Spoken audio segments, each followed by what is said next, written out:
Hey guys, tonight we begin with something the medieval world absolutely excelled at: paranoia. So before you get comfortable, take a moment to like the video and subscribe, but only if you genuinely enjoy what I do here. And let me know in the comments where you're tuning in from and what time it is for you. It's always fascinating to see who's joining us from around the world. Now, dim the lights, maybe turn on a fan for that soft background hum, and let's ease into tonight's journey together. If you were a medieval king, the safest thing you could eat was nothing, truly, because the royal kitchen wasn't a kitchen. It was a medieval hazard zone, where every pot, pan, and smiling servant represented a different potential homicide attempt. The cooks weren't just making meals, they were unintentionally, and occasionally intentionally, conducting daily biochemical warfare. Picture it. You walk into your kitchen as the most powerful man in the kingdom, and immediately you're greeted with the soothing aromas of boiling meat, burnt bread, and that one fish that should have been buried months ago. The head cook swears it's fresh, which is medieval for "we scrape the flies off." And that's before the conspiracies even start. To protect themselves, kings employed tasters, a prestigious title that sounds noble until you realize it translates to, "Please ingest this mystery stew and let me know if it kills you." It's the only job where surviving lunch counts as a promotion. These tasters would bravely sample every dish. If they survived, the king ate. If they didn't survive, the king ordered takeout. Takeout meaning more soup, but from the other cook who looks less murdery. But here's the shocking truth. Medieval rulers weren't being dramatic. Poisoning was practically a national pastime. Why bother overthrowing a throne through war, marching armies, spending money, sweating, when you could just sprinkle something suspicious into the royal porridge? Take King John of England. Chroniclers insist he poisoned at least one rival, which honestly checks out. The man was petty enough to lose the crown jewels in a swamp, so poisoning a relative was probably just another Wednesday. The Byzantine Empire, meanwhile, turned assassination by food into a competitive sport. Courtiers exchanged poisons the way modern kids exchange Pokemon cards. Some emperors didn't even bother ruling. They just waited for dinner, dramatically clutched their stomachs, and let the next cousin take over. Even the papal kitchens weren't safe. More than one cardinal conveniently dropped dead right before an election. Chroniclers blamed the will of God, which is medieval for "please do not ask questions about what is floating in the wine." So yes, kings were paranoid, but honestly, not paranoid enough. Every royal meal was a conspiracy theory waiting for confirmation. Every bowl was a threat, every spoonful a cliffhanger. In medieval Europe, survival wasn't about courage or strength or divine blessing. It was about having a taster who really loved you. Medieval Europe had two great fears: anything that moved in the woods after dark, anything that moved in the woods after dark while singing. Which leads us directly to the era's juiciest conspiracy theory: secret pagan cults hiding in the forests, practicing forbidden rituals under the moonlight, probably barefoot, and definitely unwashed. Villagers swore these groups existed. The church swore these groups existed. Local cats probably swore these groups existed. And unfortunately for the Middle Ages, this conspiracy was absolutely true. But before you imagine robed sorcerers summoning demons, picture something far more historically accurate: A handful of exhausted peasants sneaking into the forest to chant old songs, burn herbs, and desperately hope the crops stop failing. Medieval life was stressful. You spent half the year starving and the other half trying not to die from weather. If lighting a candle in the woods and whispering to the old spirits brought comfort, people were going to do it. And they did. These groups weren't sinister. They were more like illegal support groups with slightly better incense. But the church saw things differently. Anything not stamped approved by Rome was automatically a satanic plot. Enter the forest cult hunters, priests who marched into the woods armed with torches, holy water, and absolutely zero survival skills. Usually, they tripped over a root, screamed at an owl, and went home claiming they scared off a demon. But every now and then, they stumbled onto something real. Stone circles, locals still used. Burned bundles of herbs in weird patterns. Carved symbols older than Christianity. Half a dozen peasants who really did not want to discuss their hobbies. The most famous of these secret groups were the Benandanti in northern Italy, people who literally said they left their bodies at night to fight witches and protect their crops. And the wild part? They believed it. The church interrogated them, expecting demonic confessions, and instead got medieval Avengers role play. Then there were the forest magical healers, women and a few men who used herbs, sauls, moonlight rituals, and maybe some light chanting to treat illness. Herbalism wasn't illegal unless you were good at it. Then suddenly it was devil magic. So yes, the conspiracy was real. Behind the chanting and the candles, medieval monasteries ran a quiet, continent-wide network of information, secrets, and surveillance. And unlike most medieval institutions, it actually worked. It turns out the most dangerous weapon in the Middle Ages wasn't the sword or the crossbow or even poisoned stew. It was a monk with a very good memory.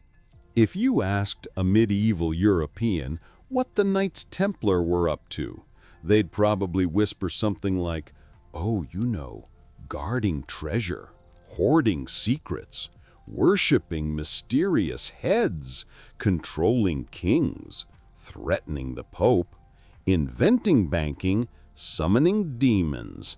Normal knight stuff.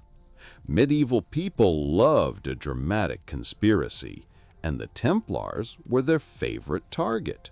The best part? Some of it was actually true. The Templars began as a small group of knights sworn to protect pilgrims. Noble, holy, admirable. But then they experienced a terrible curse. They became successful.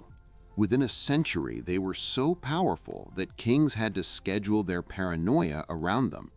The Templars owned castles, land, fleets of ships, and more money than half of Europe. They were essentially a medieval combination of the Navy SEALs, the Federal Reserve, and that one cult your aunt keeps researching online. And with great power comes great suspicion. Rumors spread that the Templars guarded a massive treasure hoard. Unfortunately for Europe, this part is true. They were the first to create a Europe-wide banking system. Pilgrims deposited money in England and withdrew it in Jerusalem, which feels suspiciously modern for people who still feared mirrors. The Templars kept coded records, operated secure vaults, and moved money with the kind of efficiency that terrified kings and deeply annoyed tax collectors. Then there were the secret rituals. Templars met in private, conducted ceremonies at night, and swore oaths no outsider could witness. Naturally, this led Europe to assume they were worshipping a mysterious severed head named Baphomet, which is medieval for, "We don't know what they're doing, so let's assume the worst." The truth, their rituals were secret because they involved confessions, discipline, and organizational rules. Boring. But medieval minds could not accept boring. They needed drama. And drama they got. King Philip IV of France, perpetually broke and very talented at blaming other people, decided the Templars were heretics, which is medieval for, "I want your stuff." He had them arrested, tortured, and forced into confessions so absurd they make modern conspiracy theories look shy. Except, here's the twist. Philip wasn't entirely wrong. The Templars did hold a treasure, did run a secretive empire of money, and did keep knowledge hidden from the public. Not demonic knowledge, just banking procedures and military codes. But for medieval Europe, that was basically the same thing. So yes, the Templars were victims of lies, but also absolutely guilty of being too powerful for their own good. Their secrecy wasn't dark magic. It was good bookkeeping, which in medieval Europe was practically witchcraft. Anyway, when the Black Death rolled into Europe in 1347, people naturally began looking for answers. What caused it? How did it spread so fast? Why did it seem to prefer crowded cities and men who never washed their hands? Most villagers blamed demons, bad air, or their neighbor's weird-looking goat. But a particularly juicy conspiracy theory emerged. The church knew more about the plague than it publicly admitted. And disturbingly this time, the conspiracy wasn't entirely wrong. The papacy and the higher clergy had access to medical reports, merchant letters, and incoming ship logs that ordinary people never saw. They knew when outbreaks were spreading through port cities. They knew when trade routes were collapsing. They knew that entire monasteries were dropping like flies. And while peasants were still out in the fields wondering why their neighbor suddenly exploded in boils, bishops were quietly packing their bags and temporarily relocating to countryside villas with much better airflow. To be fair, medieval clergy weren't doctors. Half of them thought illness came from corrupted humors, and the other half thought it came from God being mildly irritated. But they did have one undeniable advantage: information. And information in the Middle Ages moved slower than a peasant on a Monday morning. There are records of bishops closing city gates in advance of plague waves without explaining why. Monasteries locked themselves from the inside. Clergy warned each other in coded letters with phrases like, "The ship brings dark tidings," which is medieval for, "Do not go outside, everything is on fire." Even more suspicious were the quarantine orders. Some were issued before the plague visibly reached the region, meaning someone somewhere knew something. Merchants noticed it too. Venetian traders wrote about strange warnings from church officials, telling them to avoid certain ports a week before the plague erupted there. That's not divine prophecy. That's insider trading with extra steps. Meanwhile, the official advice given to the public was less helpful. People were told to repent, pray harder, burn aromatic herbs, or avoid excessive joy. Yes, really, joy was considered a plague risk. Medieval Europe was truly committed to suffering. So did the church intentionally hide things? Probably not with malicious intent, but they absolutely prioritized themselves and withheld timely warnings because they didn't want to cause panic, lose authority, or admit they had no idea how to stop it. In the end, the peasants weren't wrong.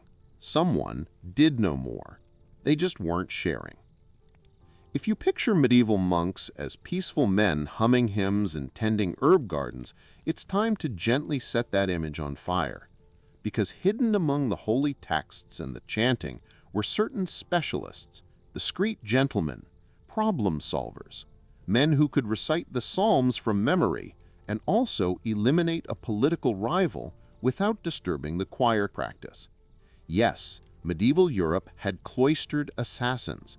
And no, this is not the plot of a questionable Netflix show. It was real.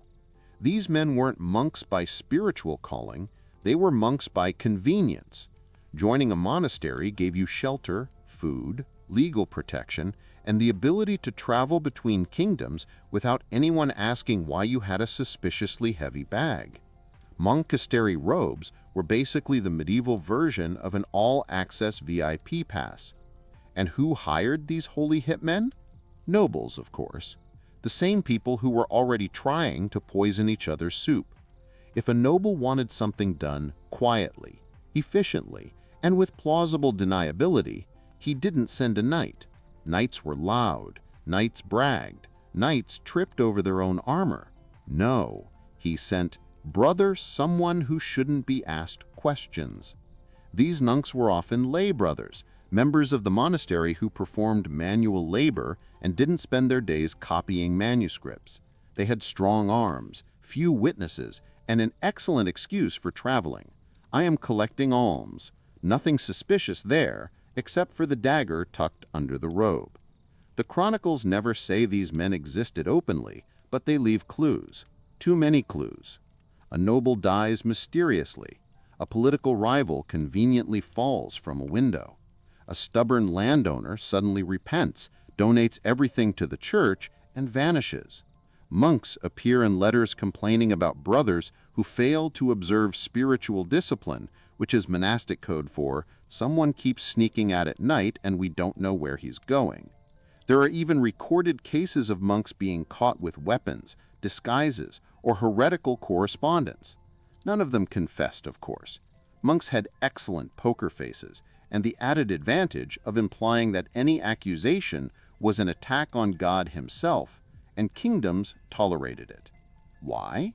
Because monasteries solved problems efficiently, discreetly, with minimal cleanup required. So yes, medieval villagers whispered that some monks were more dangerous than their sermons suggested. And for once, the villages were absolutely right. Behind the candles and the psalms, some monasteries housed men who could pray for your soul and send you to meet God personally. When people think of witch hunts, they imagine the 1500s and 1600s. Bonfires, pointy hats, angry men yelling about Satan hiding in their goat. But the truth is that secret witch hunts were happening long before they became fashionable. Medieval Europe didn't wait for the Renaissance to start panicking. They were already terrified and already correct about some things. Before the official witch craze, villagers spoke in whispers about wise women gathering herbs at night. These were not broom-flying sorceresses. They were the local healers, midwives, and unofficial therapists. The people you visited when you couldn't afford a doctor, which was always because doctors in the Middle Ages mostly recommended bleeding you to death. These women knew plants, cures, poisons, childbirth, and how to make your husband's headache disappear, sometimes permanently. Their knowledge was extremely valuable, which immediately made the church suspicious. In medieval Europe, knowing things was practically a crime. So villages created their own little conspiracy theory. These women were part of a secret network, sharing forbidden knowledge under the moonlight. Herbs were coded messages, knotted cords were symbols of protection, midnight gatherings were strategy meetings. And although it all sounds dramatic, it wasn't completely wrong. There were networks of healers who trained each other, passed down knowledge, and shared dangerous remedies quietly so the church wouldn't accuse them of witchcraft. But mistakes were made. Some women cured illnesses the church failed to cure. Some predicted storms better than priests. Some fixed marriages with love potions that definitely violated several commandments. Naturally, this meant they had to be in league with Satan. When livestock died, blame the healer. When crops failed, blame the healer. When your husband ran off to join the Crusades because you kept nagging him about taking out the chamber pot, surely the healer cast a spell. And yet, beneath the hysteria, the conspiracy theory held a sliver of truth. There really were secret gatherings of magical practitioners, only their magic was just science, herbs, and experience. In a world run by superstition, competence looked supernatural. So medieval villagers began hunting witches long before the official manuals existed. They charged them in local courts, questioned them in barns, and occasionally tried to drown them in rivers. These early witch hunts were sloppy, chaotic, and extremely unprofessional, but tragically real. The irony? The only witches who actually existed were the ones trying to keep everyone alive, which in the Middle Ages was suspicious behavior indeed. Medieval kings were dramatic. They loved grand gestures, heroic speeches, unnecessary wars, and occasionally faking their own deaths, or at least making everyone think they did. And the wild part? Medieval people suspected this. They whispered about it in taverns. They passed rumors down through generations. And in at least one deliciously messy case, their conspiracy theory wasn't entirely wrong. Enter Holy Roman Emperor Frederick, a man so eccentric, so intelligent, and so uncomfortably ahead of his time that Europe genuinely didn't know what to do with him. He spoke multiple languages, loved science, wrote poetry, and kept a personal zoo, which automatically made him suspicious in the eyes of medieval peasants who believed any man who liked books was probably consorting with demons. Frederick II's death in 1250 was grand, public, and witnessed. The church breathed a sigh of relief. Europe buried him. Everyone moved on. Except they didn't, because almost immediately, rumors spread that Frederick wasn't dead. He was merely hiding, resting, waiting, preparing to return and reclaim the empire, like some medieval Batman, but with worse armor and better falconry hobbies. Entire cults sprang up around the idea. People claimed they saw him wandering forests in disguise. Merchants reported meeting a mysterious nobleman who paid in Frederick's old coinage. A fisherman insisted the emperor asked him for directions. Peasants swore a hooded figure attending mass in Sicily had Frederick's exact posture, which is a very specific thing to notice unless you're obsessed. You'd think this was typical medieval delusion, but then things got complicated. Into this chaos walked Richard of Eastwell, a man who claimed to be Richard III's secret son. Centuries later, another suspiciously educated, suspiciously refined stranger who refused to explain his background. He spoke Latin. He knew royal etiquette. He had the bearing of someone who never carried his own laundry. Historians still argue about him. In both cases, something is undeniably off. Medieval rulers occasionally staged dramatic farewells, vanished for months, or switched identities for political safety. And since record-keeping was essentially Bob wrote it down before spilling wine on it, who could truly confirm anything? So yes, the conspiracy theory stood on shaky but tantalizing legs. Sometimes kings didn't die. They retired in secret, letting everyone else deal with the mess. And in a way, who could blame them? If you lived in a world of plagues, rebellions, crusades, and poisoned soup, you'd fake your death too. Few things terrified medieval Europeans more than water. Not demons, not plague, not taxes, water. Because water was unpredictable. It could nourish your crops, drown your children, or give you dysentery before breakfast. So when people started dying mysteriously, villagers did what medieval villagers always did: blamed the nearest well. The poisoned wells conspiracy spread like wildfire. If a family got sick, it was the well. If livestock died, the well. If the bread was burnt or your cousin tripped over a chicken, the well was clearly cursed. The Middle Ages had a very flexible relationship with cause and effect. But beneath the panic and shouting, there was a sinister truth. Sometimes wells really were poisoned. Not by witches, demons, or suspiciously shaped clouds, but by rival towns, invading armies, and the occasional extremely angry neighbor.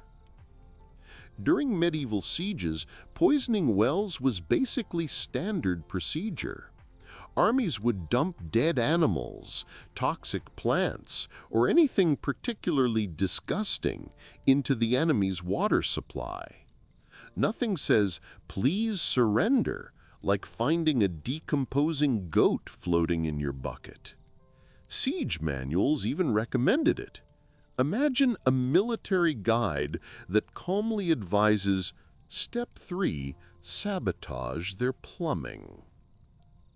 European villages, however, didn't know about siege tactics, so when people started dying miles away from any battlefield, villagers invented their own explanations. Outsiders were the favorite suspects. A traveler passing through, poisoner. A merchant selling herbs, definitely a poisoner. Someone who looked like they could read, don't even get started. One of the darkest examples occurred during the Black Death, when towns accused Jewish communities of poisoning wells. It wasn't true, but the tragedy highlights how deeply the conspiracy had rooted itself in medieval minds. Water was dangerous, mysterious, and perfect for accusations. And yet, even in peaceful times, wells could become toxic. Rain washed waste into them. Dead rats fell in. Moldy leaves fermented into a medieval smoothie of death. Most wells were essentially unfiltered holes in the ground, surrounded by people who bathed once per year and believed germs were part of astrology. So were wells poisoned? Technically, yes, but mostly by bacteria, something medieval people would have considered witchcraft. Anyway, the irony is painful.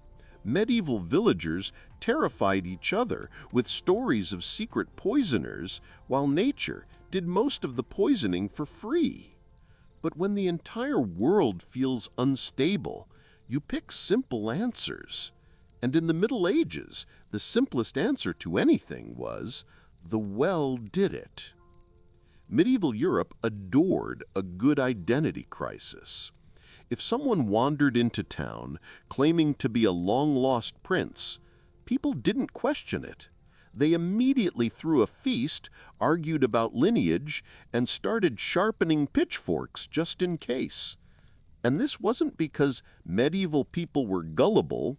They were, but that's beside the point. It was because royal imposters actually happened frequently.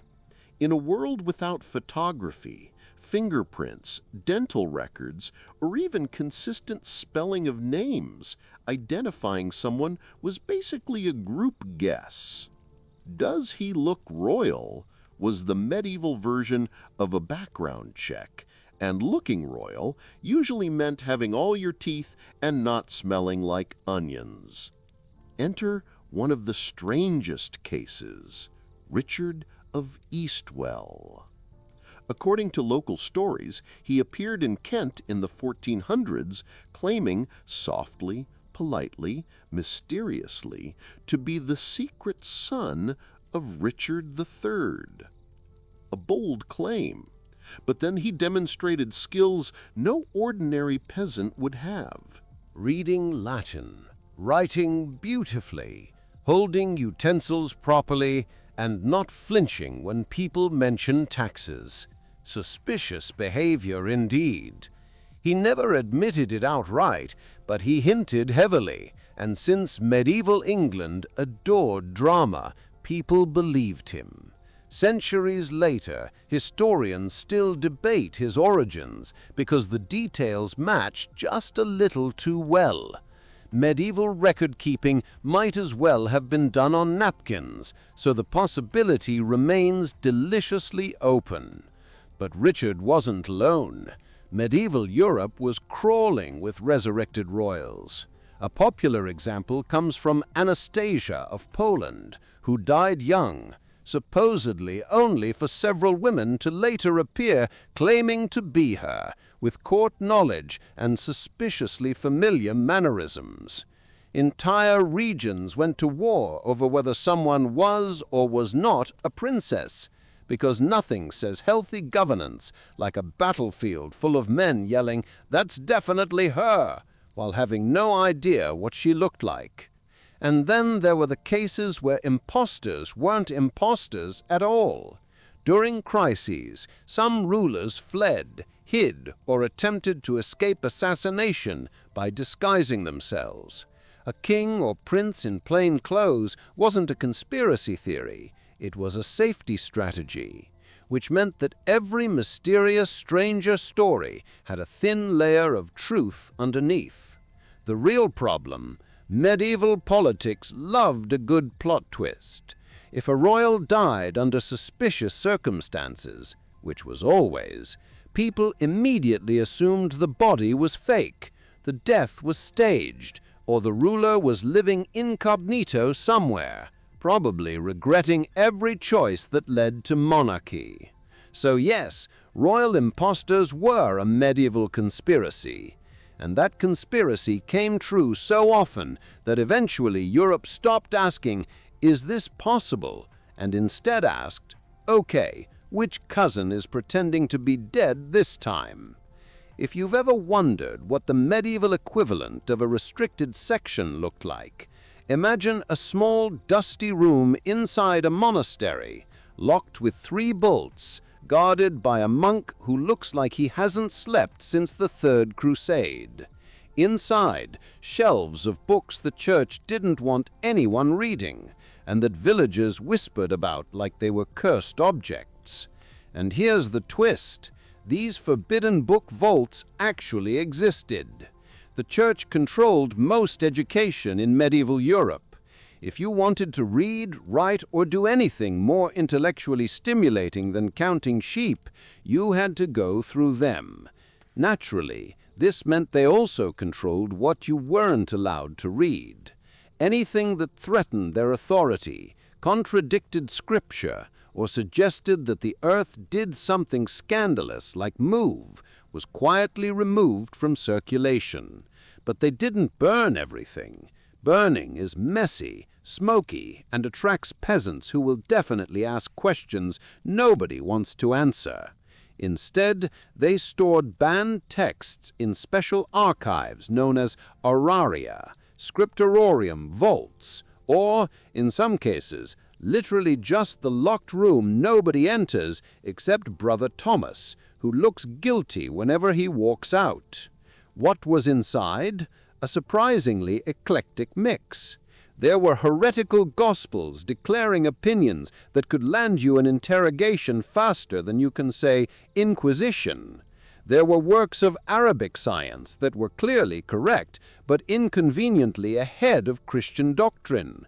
There were medical treatises discussing anatomy in a way that made bishops faint. There were even ancient pagan manuscripts, which monks copied for research purposes, which is medieval for "I was curious and don't want to get in trouble." The best part is that church officials regularly argued about these vaults.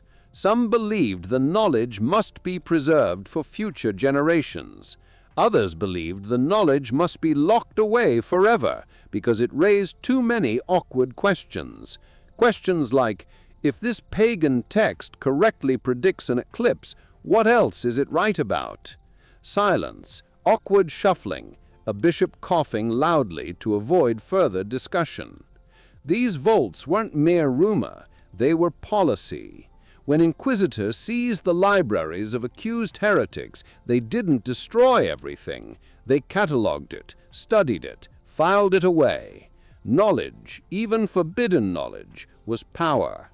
The conspiracy existed because people sensed exactly what was happening. Somewhere in those monasteries were books that could change minds, challenge authority, or reveal truths medieval Europe simply wasn't ready for. So were the villages. Right. Absolutely. Behind the incense, Behind the chanting and behind the locked oak doors, the church kept a carefully curated treasure trove of knowledge. And like all treasure in the Middle Ages, the best way to protect it was to pretend it didn't exist. If there was one place in medieval Europe where conspiracy wasn't a theory but a daily lifestyle choice, it was Italy. Venice, Florence, Milan, Genoa, Siena, all beautiful places today.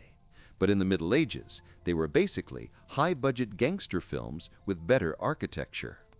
These city-states spent centuries pretending to be peaceful trading hubs while secretly waging a silent, non-stop war of espionage, bribery, and back-alley diplomacy.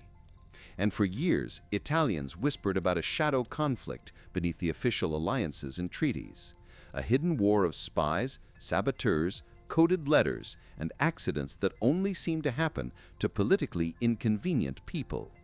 The conspiracy sounded dramatic, even theatrical. Unfortunately, every part of it was true. You see, Italian city-states were extremely jealous. If Florence made money, Siena had a crisis. If Venice signed a trade deal, Genoa threw a tantrum. If Milan built a tower slightly taller than their neighbors, a feud erupted that lasted 3 generations. These places competed in everything: commerce, banking, architecture, fashion, assassinations. Yes, assassinations counted as cultural achievements.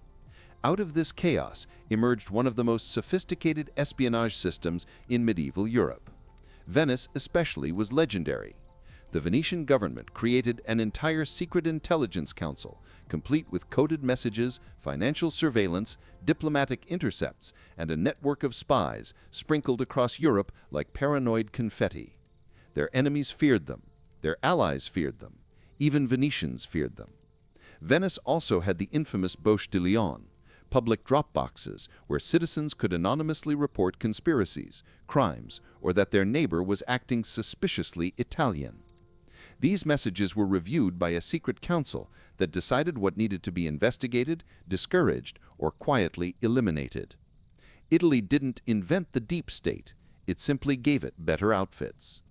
Meanwhile, Florence had its own spy network staffed by the Medici family, who were so wealthy they probably could have bought the concept of honesty and still said, maybe later.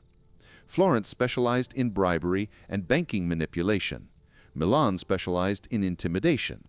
Genoa specialized in naval sabotage. Siena specialized in pretending it was minding its own business while absolutely not minding its own business. The result was a constant silent war. No armies marching, no banners waving, just merchants disappearing, letters rewritten, alliances snapped overnight, and treaties accidentally lost in fires. So yes, the conspiracy theorists were right. Italy wasn't just fighting wars, it was fighting all the wars, but quietly, politely, and always with impeccable style. Long before the Da Vinci Code convinced half the internet that Jesus had a secret family living comfortably in France, medieval Europe was already obsessed with holy bloodlines, hidden heirs, and scandalous genealogies. The conspiracy was simple. Noble families were secretly descended from sacred or royal ancestors, and they were hiding the proof. Villagers whispered it, nobles denied it, chroniclers recorded it with the energy of men who enjoyed gossip more than journalism. And the best part? Some of it was true. In medieval Europe, legitimacy was everything. You couldn't rule a village, let alone a kingdom, without waving around your family tree like a holy relic. But family trees in the Middle Ages were messy. Affairs happened, wars happened. The occasional mysterious baby appeared during a pilgrimage. People pretended not to notice. It was all very polite and deeply suspicious. So nobles invented a solution: hide the embarrassing branches and exaggerate the impressive ones. Suddenly, half the noble families in Europe claimed descent from Charlemagne, a man who, if these lineages were accurate, must have fathered approximately 4,000 children. Others claimed Trojan ancestors, Roman emperors, or King David. Medieval genealogists were not historians. They were creative writers with quills. But beneath the nonsense, real hidden bloodlines existed. Letters discovered centuries later revealed illegitimate royal children, quietly placed in monasteries, foster homes, or distant countryside estates with the vague instruction, "Raise this boy and do not ask questions." Some resurfaced, some didn't. Some had descendants who discovered 500 years ago that great-great-grandma wasn't a peasant after all. She was the secret daughter of a duke with poor self-control. One of the juiciest examples involves the Capetian dynasty of France, which secretly supported certain noble houses financially for generations, houses suspiciously connected to lost royal infants. Meanwhile, English chroniclers recorded hidden heirs living under fake names during civil wars, waiting for the right moment to reclaim the throne, which usually meant never, absolutely never. And then there's the church. Monks occasionally wrote irritated notes like, "Another noble child has been entrusted to us, Origin," which is medieval code for somebody dropped off a baby again and no one will tell us whose it is. So was there a conspiracy around holy bloodlines? Yes, but not because they were sacred. They were secret because they were scandalous affairs, hidden heirs, swapped identities, political insurance babies, all tucked away behind thick castle walls. Medieval Europe didn't need mythical descendants of Christ. It already had enough royal drama to last until the apocalypse. When medieval Christians whispered about secret Jewish and Muslim networks operating beneath the surface of Europe, they imagined something dramatic: shadowy conspirators trading coded messages, plotting rebellions, and coordinating across kingdoms like a medieval Illuminati. Naturally, the church panicked, kings panicked, villagers panicked, and the goats panicked because goats always panic. But here's the twist almost no medieval person was prepared for. The networks actually existed, just not for the sinister reasons people imagined. They weren't planning world domination. They were planning survival. During the Middle Ages, Jewish and Muslim communities were frequently persecuted, overtaxed, expelled, or on particularly stressful Tuesdays, accused of poisoning wells, summoning demons, or staring too suspiciously at bread. So, to avoid extinction, these communities created underground systems of communication and escape. Quiet, subtle, and absolutely not meant to overthrow anything except their own misfortune. These networks included safe houses, coded routes, sympathetic merchants and doctors who traveled in disguise. Entire families fled across borders using prearranged signals: a lamp in a window, a scratched doorway, or a phrase like, "Is the pomegranate harvest good this year?" which was medieval code for, "Hello, I am in danger and would like to leave immediately." Jewish communities maintained informal transit routes stretching from France to the Rhineland to Iberia, with each stop overseen by someone who had mastered the ancient art of pretending nothing suspicious was happening. Meanwhile, Muslim communities in Spain and North Africa maintained cross-Eder escape paths, moving fugitives, scholars, and persecuted families with remarkable efficiency. Compared to most medieval institutions, which functioned like a donkey limping through molasses, these networks were shockingly competent. Of course, Christians interpreted this competence as proof of conspiracy. If a persecuted group managed to survive, that clearly meant they were plotting something. The logic was peak medieval. They escaped danger. Suspicious. Better increase the danger. And yet behind the hysteria, these underground systems saved countless lives. They preserved knowledge, protected families, and kept cultural traditions alive during centuries of hostility. Some historians even argue they laid the early groundwork for later, more organized resistance movements during the Renaissance. Ironically, the only medieval conspiracy theorists who got this one right were the ones who intended harm. They sensed there was an invisible network, and there was. They simply misinterpreted its entire purpose. It wasn't a threat. It was a lifeline. So yes, the conspiracy was real. But instead of planning the downfall of Europe, these networks were doing something wildly uncharacteristic for the Middle Ages. They were helping people. Medieval Europe officially ran on feudalism. Kings, nobles, peasants, duties, tithes, and taxes that made absolutely no sense to anyone, including the people collecting them. This was the system everyone talked about, the system written in charters, the system priests preached about while ignoring their own financial habits. But beneath that wonderfully dysfunctional surface existed another system, a quiet, unofficial, unregulated maze of deals, favors, illegal markets, and under-the-table arrangements known today as the shadow economy. In medieval terms, just how things work, my son. And here's the fun part. Everyone pretended it didn't exist while simultaneously participating in it daily. The conspiracy went like this. Groups of thieves, smugglers, moneylenders, and entrepreneurially flexible peasants operated outside the law, forming networks that stretched across towns and even kingdoms. Secret trade routes, black market goods, illegal borrowing, quiet bribes, all happening in every alley and tavern from London to Venice.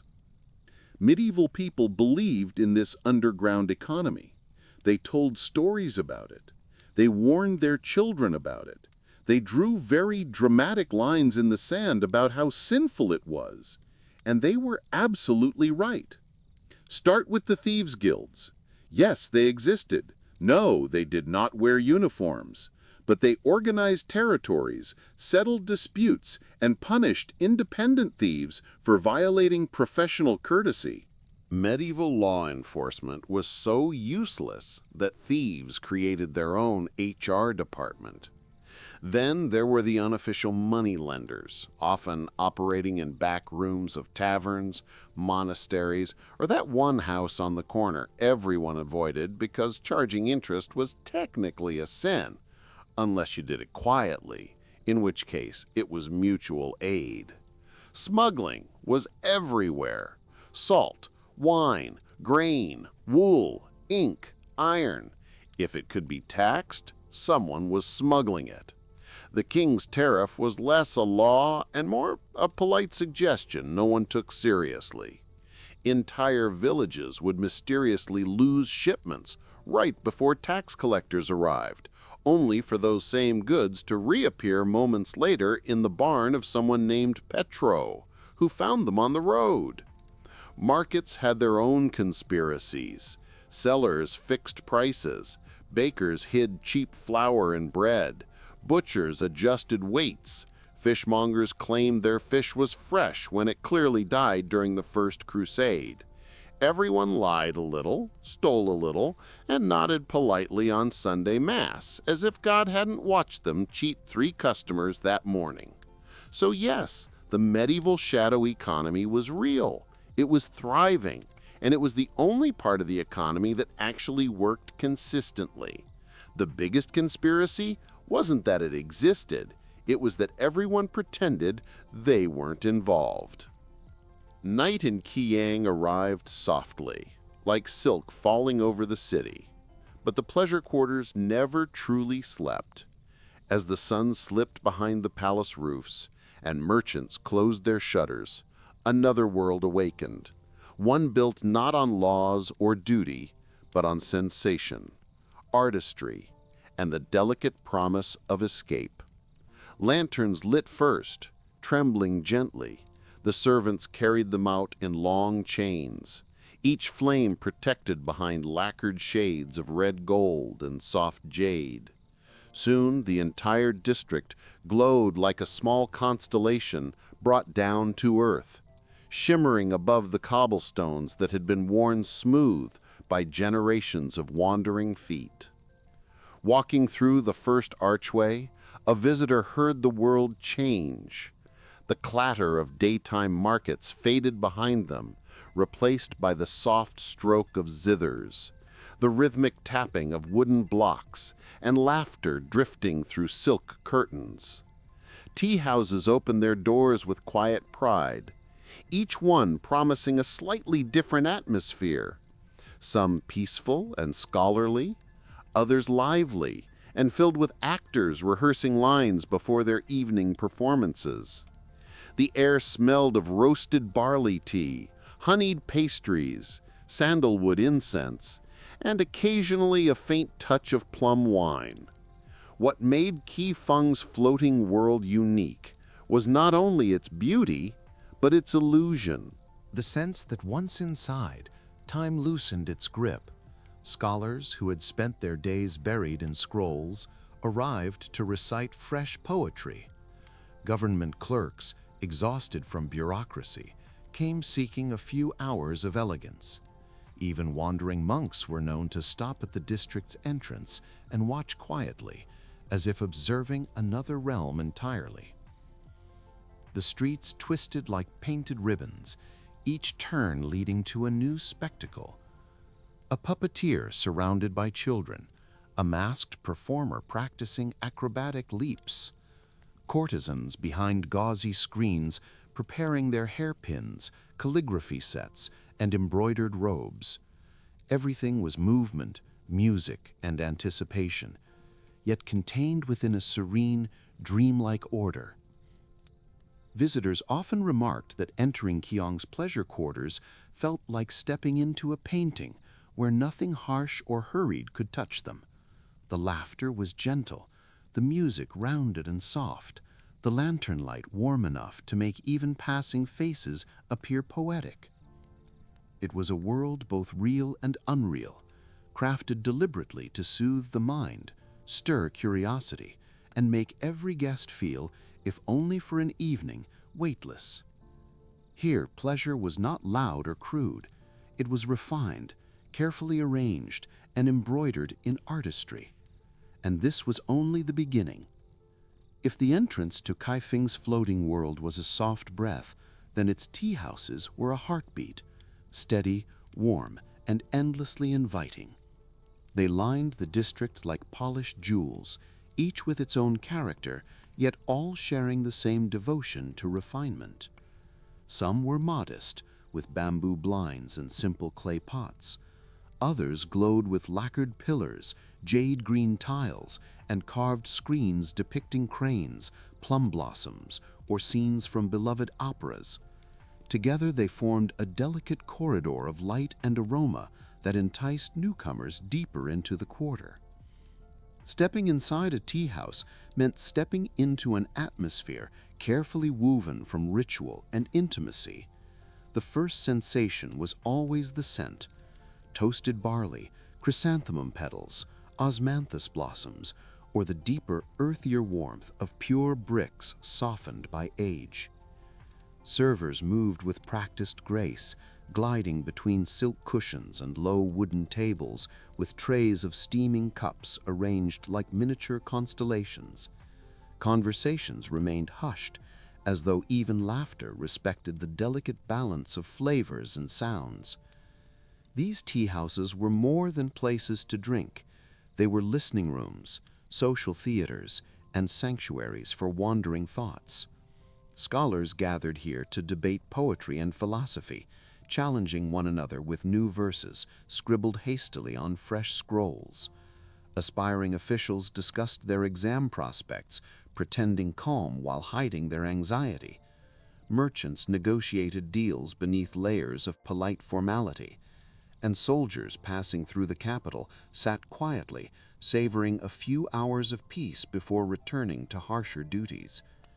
Yet the true charm of these spaces came from the courtesans who performed within them. Unlike the women of the brothel, these artists were prized for their mastery of subtlety. They recited poems with gentle clarity, played zithers whose strings shimmered under lamplight, and painted calligraphy so fluid it seemed to breathe. Their presence did not overwhelm the room. Instead, they shaped it, each movement balanced and deliberate. visitors often felt as though the tea-houses held a secret rhythm. Voices flowed like soft rivers, music rose in delicate waves, and the clinking of porcelain cups punctuated each moment like a quiet heartbeat. Some guests came seeking conversation, others came seeking silence, but all left with the same lingering impression. Here, time slowed down and became gentle, as if it too wished to sit and savor one more cup. In the floating world of Kaifeng, pleasure began not with desire, but with calm, and the tea-houses were its purest expression. As night deepened in Kaifeng's floating world, the tea-houses exhaled their last trails of steam, and another sound began to rise. The distant thrum of drums, the flutter of silk sleeves, and the warm chorus of voices filtering from the district's many theaters. These were the soul of the pleasure quarters, places where imagination was not merely entertained, but completely unbound. To enter a Kiang theater was to surrender oneself to dreams painted in movement, color, and song. The buildings themselves were wonders of careful craftsmanship. Some were simple wooden halls with open stages and benches worn smooth by years of use. Others rivaled temple architecture with carved rafters, dragon-headed beams, and facades decorated with scenes from ancient myths.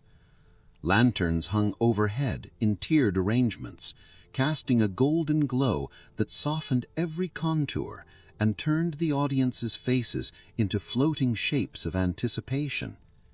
Inside, actors prepared behind screens painted with plum blossoms and running horses. Their makeup was not merely decoration, but transformation. White powder to smooth the face into an otherworldly mask, bold crimson accents to define emotion, and ink-black lines that could shift an expression with the slightest movement of the eyes. Costumes shimmered in the lamplight. Embroidered robes of turquoise, mustard yellow, snow lotus white, and imperial red, each carrying symbols of the roles they were meant to embody. The performances themselves were a harmony of disciplines, blending poetry, martial arts, dance, and music. A single gesture of a silk sleeve could suggest heartbreak. The twirl of a sword could spark tension like a sudden gust of wind. Musicians sat at one side of the stage, plucking zithers, striking wooden clappers, or coaxing long, trembling notes from bamboo flutes. Stories from the past came alive. Generals torn between duty and love, spirits haunting the mortal world. Lovers separated by family honor. Immortals descending from clouds painted on backdrop screens. For the audience, the theater offered escape of the purest kind. Merchants forgot their ledgers. Scholars forgot their exams. Wandering travelers forgot their fatigue. In the pleasure quarters, a well-told story could lift a person out of the weight of their everyday life and place them gently into another realm entirely. When the final note faded and lanterns dimmed, guests emerged slowly, as if waking from a shared dream. And as they stepped back into the glowing streets, Kiang's floating world seemed even more magical, as though the performances had seeped into the night itself. In the heart of Kiang's floating world, beyond the tea-houses and theaters, lived the figures who embodied the district's deepest allure, the courtesans. These were not merely entertainers, nor simply companions. They were artists in the fullest sense, trained from childhood in poetry, music, painting, etiquette, and the delicate, unspoken art of emotional presence. To meet a renowned courtesan was to encounter refinement shaped into human form. Their residences, known as huaiyuan, flower pavilions, stood quietly behind carved wooden gates. Some were small and intimate, filled with soft cushions, shelves of inkstones, and vases of seasonal blossoms changed daily by servants.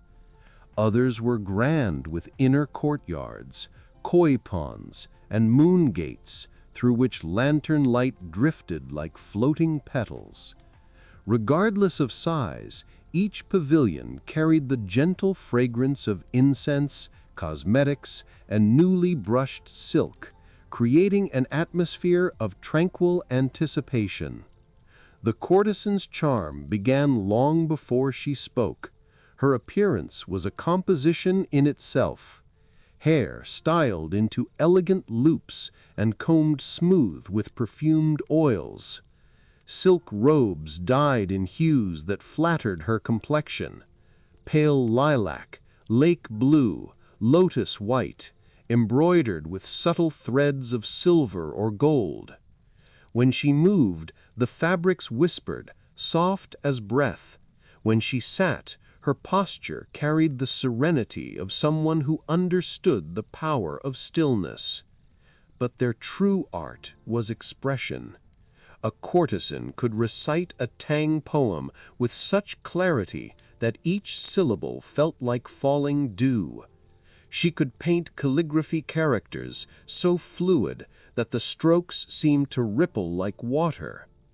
She could play the peeper with fingers so deft that listeners swore they heard not wood and strings, but wind moving through bamboo. Even her conversation carried a gentle rhythm, attentive, thoughtful, never hurried. Visitors sought them not for crude pleasure, but for respite from the world. Scholars discussed verses with them and left inspired. Officials worn thin by politics found comfort in their patience and wit. Young nobles, restless and uncertain, felt steadied by their quiet confidence. A single evening with a talented courtesan could feel like stepping into a sanctuary where one's burdens melted, replaced with calm. Yet beneath their elegance lay an unspoken truth. The life of a courtesan required discipline, artistry, and resilience. Their refinement was not effortless, it was crafted with devotion. And for those who entered their pavilions, the experience remained unforgettable, a moment suspended between reality and beauty, held gently in graceful hands. Beyond the flower pavilions, deeper into the dimmer alleys of Kiang's floating world, stood the establishments that blended art with intimacy. The refined brothel, known for their elegance rather than excess. These were not places of hurried indulgence, but carefully curated sanctuaries where desire was softened by ritual, conversation, and cultivated charm. Even their entrances spoke of restraint, carved wooden doors, silk banners that shifted with the breeze, and lanterns whose warm glow promised companionship wrapped in grace. Inside, the air carried a subtle mixture of incense, powdered sandalwood, and the faint sweetness of plum blossoms arranged in porcelain vases. Rooms were decorated with folding screens painted with cranes or mountain scenes, their colors muted under candlelight. Low tables held calligraphy brushes, wine cups, and instruments waiting for performances. Everything was arranged to slow the visitor's breath, to quiet restless thoughts, and to prepare them for a different rhythm of the night. Unlike the courtesans of the flower pavilions celebrated for artistry above all, the women of these houses specialized in weaving emotion and comfort. They welcomed guests with soft voices and practiced gentleness, guiding conversations with an intuitive understanding of mood. A guest's troubles were never dismissed. Rather, they were absorbed into the warm atmosphere, becoming part of the evening's quiet unfolding. Wine was served sparingly, never to dull the senses, but to loosen stiffness and open space for genuine presence. Honeyed plum wine, chrysanthemum-infused rice wine, or delicate pear liquor were poured into small translucent cups. Servers moved silently, refilling only when a guest's cup reached its final sip, as if reading minds rather than watching for gestures. What surprised many newcomers was the emphasis on connection rather than physicality. A night here might involve reciting poems, listening to gentle songs played on the pipa, or sharing stories beneath lantern light that flickered softly across walls. Intimacy, when it happened, unfolded gradually, more like calligraphy than passion, each stroke deliberate, balanced, and mindful. For weary officials, lonely scholars, and travelers far from home, these refined brothels offered something essential, a place where one felt seen, not as a title, a rank, or a burdened mind, but as a person. The women, skilled in both empathy and subtlety, created an atmosphere where vulnerability was met with grace. By the time a guest stepped back into the glowing streets, the world felt lighter. Desire had not consumed them, it had soothed them, shaped into gentle companionship by the floating world's quietest artists. Beyond the laughter, music, and gentle bustle of Kaifeng's floating world lay spaces very few visitors ever saw. The hidden gardens and moonlit retreats reserved for the truly trusted, the discreet, or the exceptionally fortunate. These secluded courtyards were woven into the pleasure quarters like secret threads, quiet sanctuaries where the night deepened and the world softened into something intimate and dreamlike. Reaching one often required passing through a narrow passageway, its walls lined with bamboo that whispered in the faintest breeze. A carved gate, simple, elegant, and always half-shadowed, opened into a courtyard bathed in pale moonlight. Here the noise of the city disappeared as if caught by unseen hands. The air cooled, the scent of night-blooming jasmine and damp stone replaced incense and wine. These gardens were designed with purpose, not to impress through grandeur, but to soothe through harmony. Small koi ponds reflected the moon, their surfaces occasionally broken by a ripple as fish glided beneath lotus leaves. Rock formations were arranged with the same precision found in classical painting, each stone chosen not for size, but for its ability to balance the space.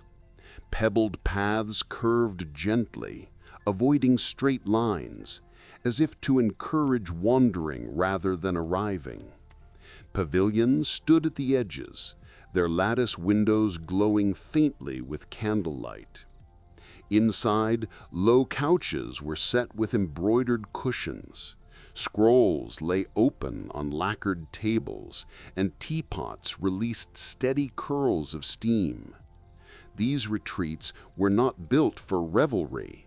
They were built for quiet conversation, unhurried reflection, and the kind of companionship that needed no performance.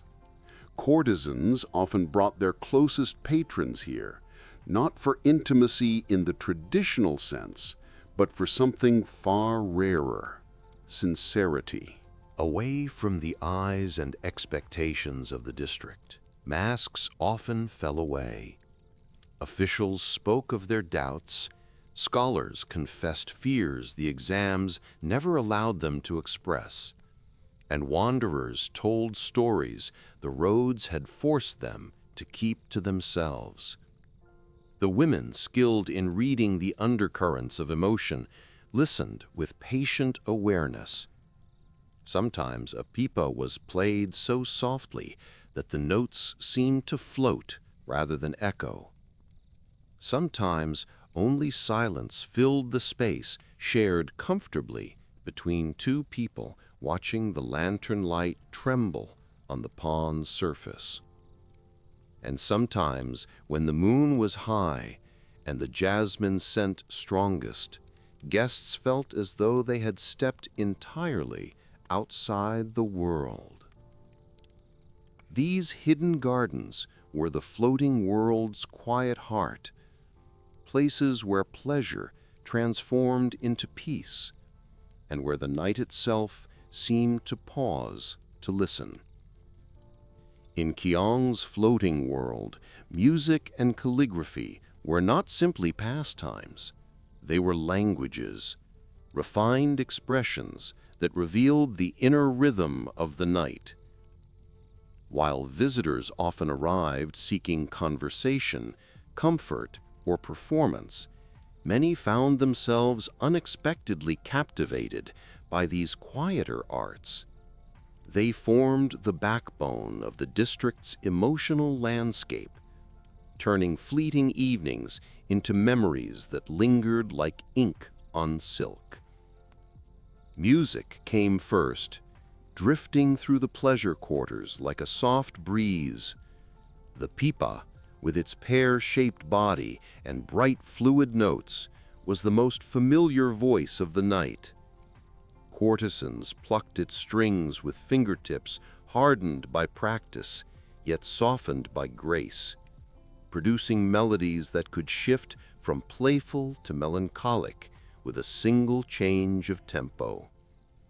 Alongside it, the guqin offered deeper, more meditative tones, slow, trembling vibrations that seemed to resonate directly in the chest. Guests who closed their eyes often swore they could hear mountains, rivers, and vast open skies within its unhurried rhythms. Bamboo flutes added another layer, carrying warm, breathy notes that floated above the district like birds crossing a dusk sky. Small ensembles sometimes gathered spontaneously in tea houses or pavilions, blending instruments the way calligraphers blend ink. The result was not a performance meant to dazzle, but an atmosphere meant to envelop. Each note placed with care, each silence allowed to breathe. Calligraphy offered a different kind of quiet magic. Courtesans kept inkstones ready at all times, along with brushes of wolf, rabbit, or goat hair selected for specific strokes. When a guest expressed interest, a woman might kneel beside a low table and grind ink slowly, allowing its fragrance to rise before guiding the brush across fresh paper. The act was meditative, its beauty lying not only in the finished characters, but in the fluid motion of wrist and arm. Some wrote classical verses. Others painted free-flowing characters meant to match the mood of the evening. Guests often found themselves mesmerized not by the meaning of the words, but by the serenity of the process, the way each stroke seemed to gather emotion and release it with controlled precision. To witness music and calligraphy in Kiang's floating world was to understand that artistry here was not ornamental, but essential. It created moments that required nothing but presence. And in a world where so much of life rushed forward relentlessly, these arts invited guests to pause, to breathe, to listen, to watch ink bloom on paper and realize that beauty could be both delicate and enduring. The pleasure quarters of Kiang were shaped as much by those who visited them as by those who performed within them. Each night drew in a mosaic of personalities: scholars, merchants, government officials, travelers, and dreamers, all seeking something different, yet all softened by the district's gentle spell. Here, status blurred, titles lost their stiffness, and people met one another not through rank, but through mood, curiosity, and shared appreciation for subtle beauty. Scholars were among the most common visitors.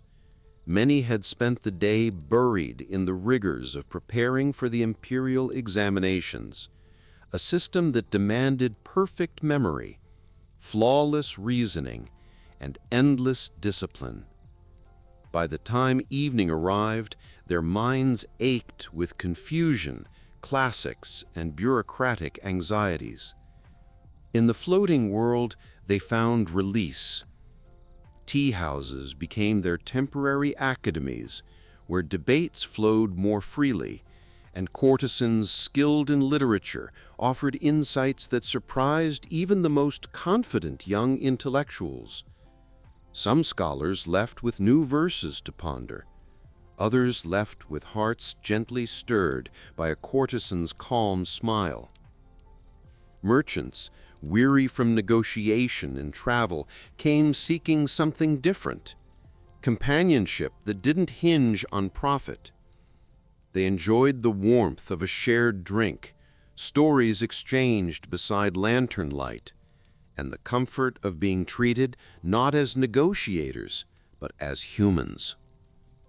Many brought exotic goods from distant provinces, spices, fabrics, carved trinkets, and gifted them to their favorite courtesans, hoping not to buy affection, but to honor artistry.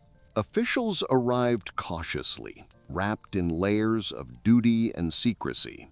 Yet within the pleasure quarters, even strict-faced bureaucrats softened.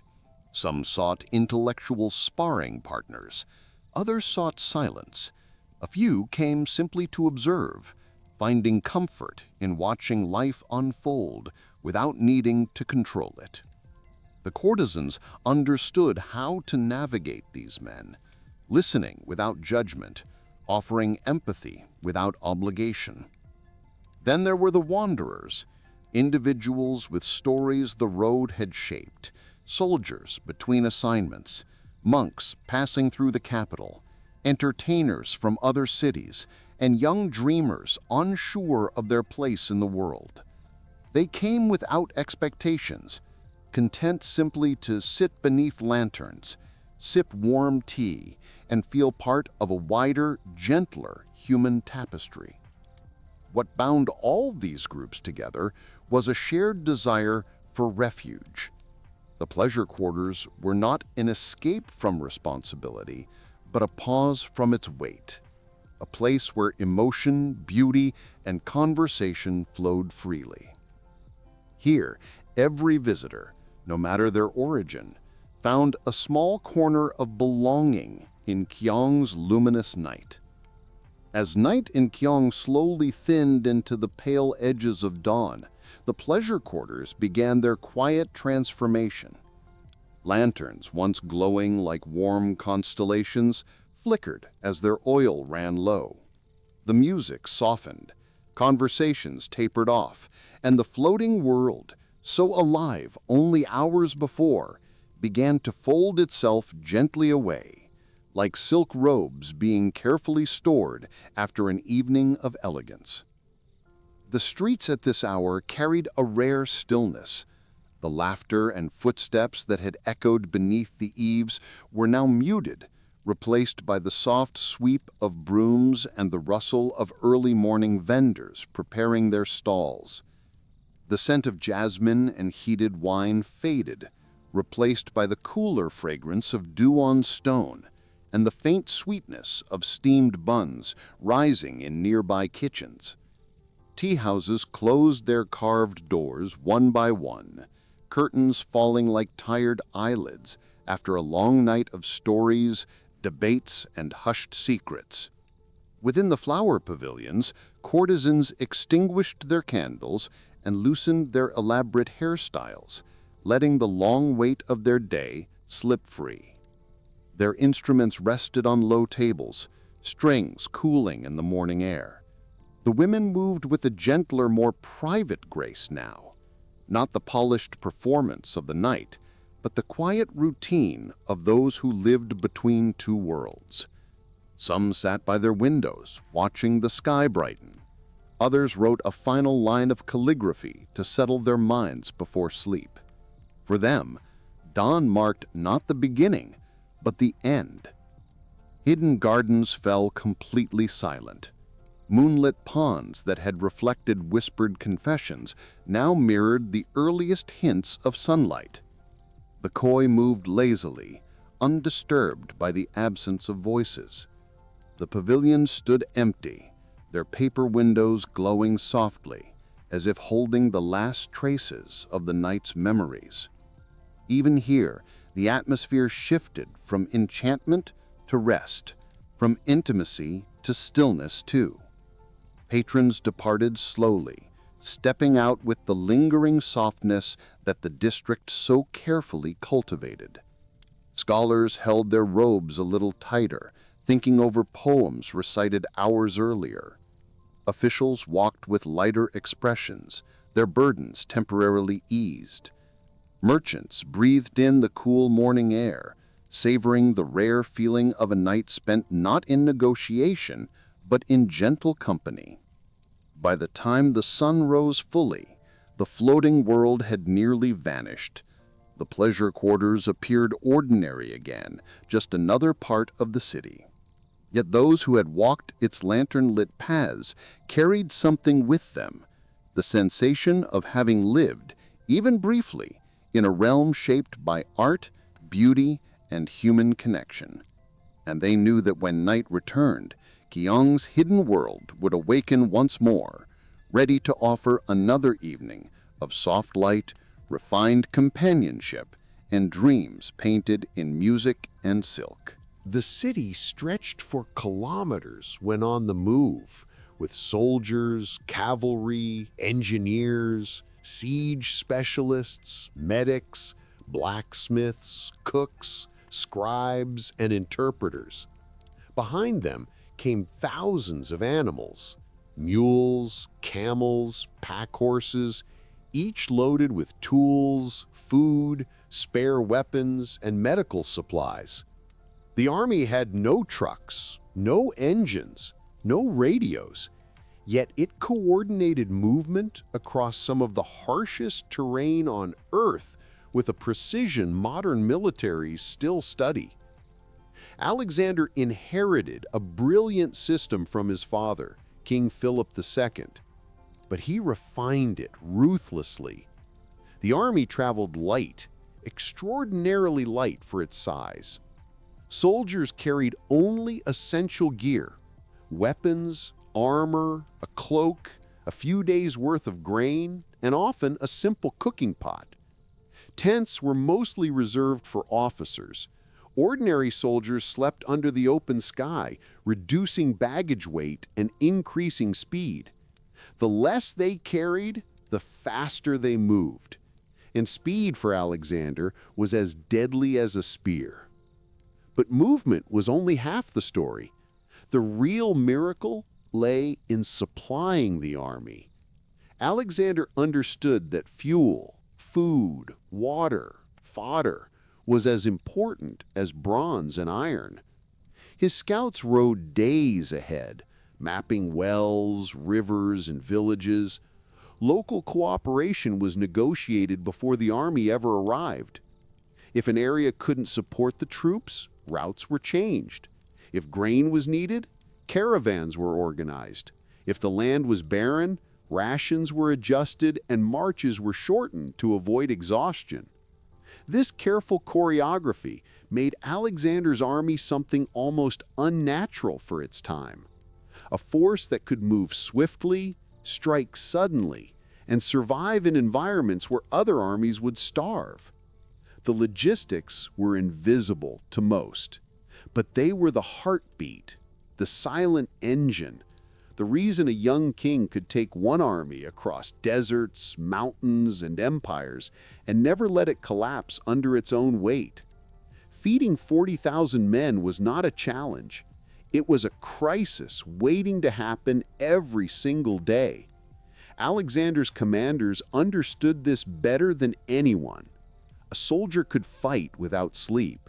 He could march with bleeding feet. But without food and water, the army collapsed. Discipline vanished, and the momentum of the campaign died. So before any battle, any victory, any moment of glory, there was grain. Tons of it, hauled, bought, taxed, or foraged to keep the machine alive. The backbone of the army's diet was barley and wheat. Each soldier consumed roughly a kilogram a day. Multiply that by tens of thousands. Add cavalry horses, pack animals, and the herds that followed the army, and the numbers spiraled quickly into something staggering. Alexander solved this not with stockpiles, which slowed movement, but with constant acquisition. His scouts and quartermasters rode ahead, securing agreements with towns and villages before the army arrived. They negotiated grain, fodder, salt, dried meat, and sometimes livestock, all delivered directly to the army's route. When cooperation failed, the Macedonians foraged aggressively. This wasn't random plundering, it was an organized sweep. Units spread out across a radius around the marching column, gathering grain, cutting fodder, and seizing supplies. But Alexander preferred diplomacy over destruction. Burn a village today, and there's no food tomorrow. Secure its loyalty, and the supply line strengthens. The cavalry required even more attention. A war horse ate as much as 10 men, and Alexander had thousands. Grasslands determined routes as much as strategy. In barren regions, herds of sheep and cattle marched with the army, creating a living supply line. Fresh meat, milk, hides, all moved on 4 legs, eating the land under them and feeding the army as needed. Water was the ultimate dictator of movement. On the march, the army often left at dawn, stopping at rivers or wells by noon before heat became lethal. Scouts identified water sources days ahead, marking safe routes across regions where a single mistake could mean dehydration and death. Alexander treated supply not as an afterthought, but as an invisible battlefield. Winning this battle meant his men stayed strong. Losing it meant collapse. Every day the army marched, the supply officers fought their own war.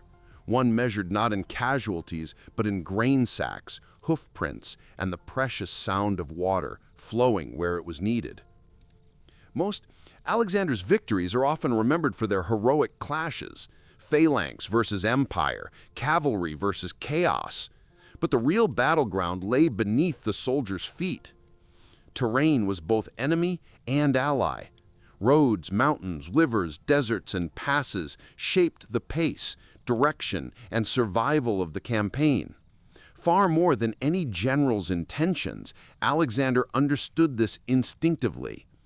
He treated land the way a master sailor treats wind, something to respect, exploit, and never underestimate. The Macedonian army moved along routes chosen with obsessive precision. Scouts and engineers rode ahead, studying the ground, measuring distances, locating water, and evaluating whether a column miles long could pass. A road too narrow or muddy could snarl the entire army and expose it to ambush. A river too swift could drown hundreds of men and animals. Time and again, Alexander avoided disaster simply by altering a route by a few miles, a small adjustment with massive consequences. Crossing mountains was among the hardest tasks.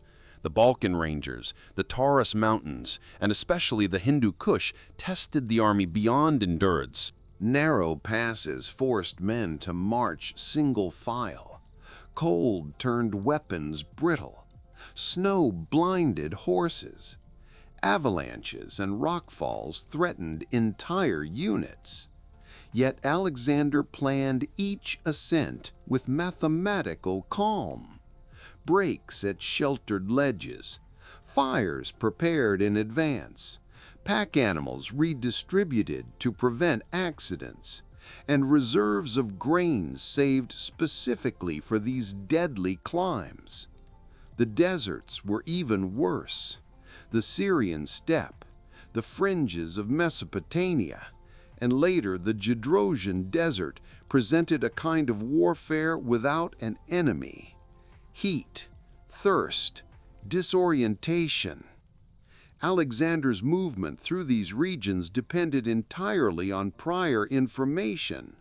Local guides, captured scouts, traders, and nomads were interrogated or bribed for knowledge of wells, hidden springs, and shaded wadis.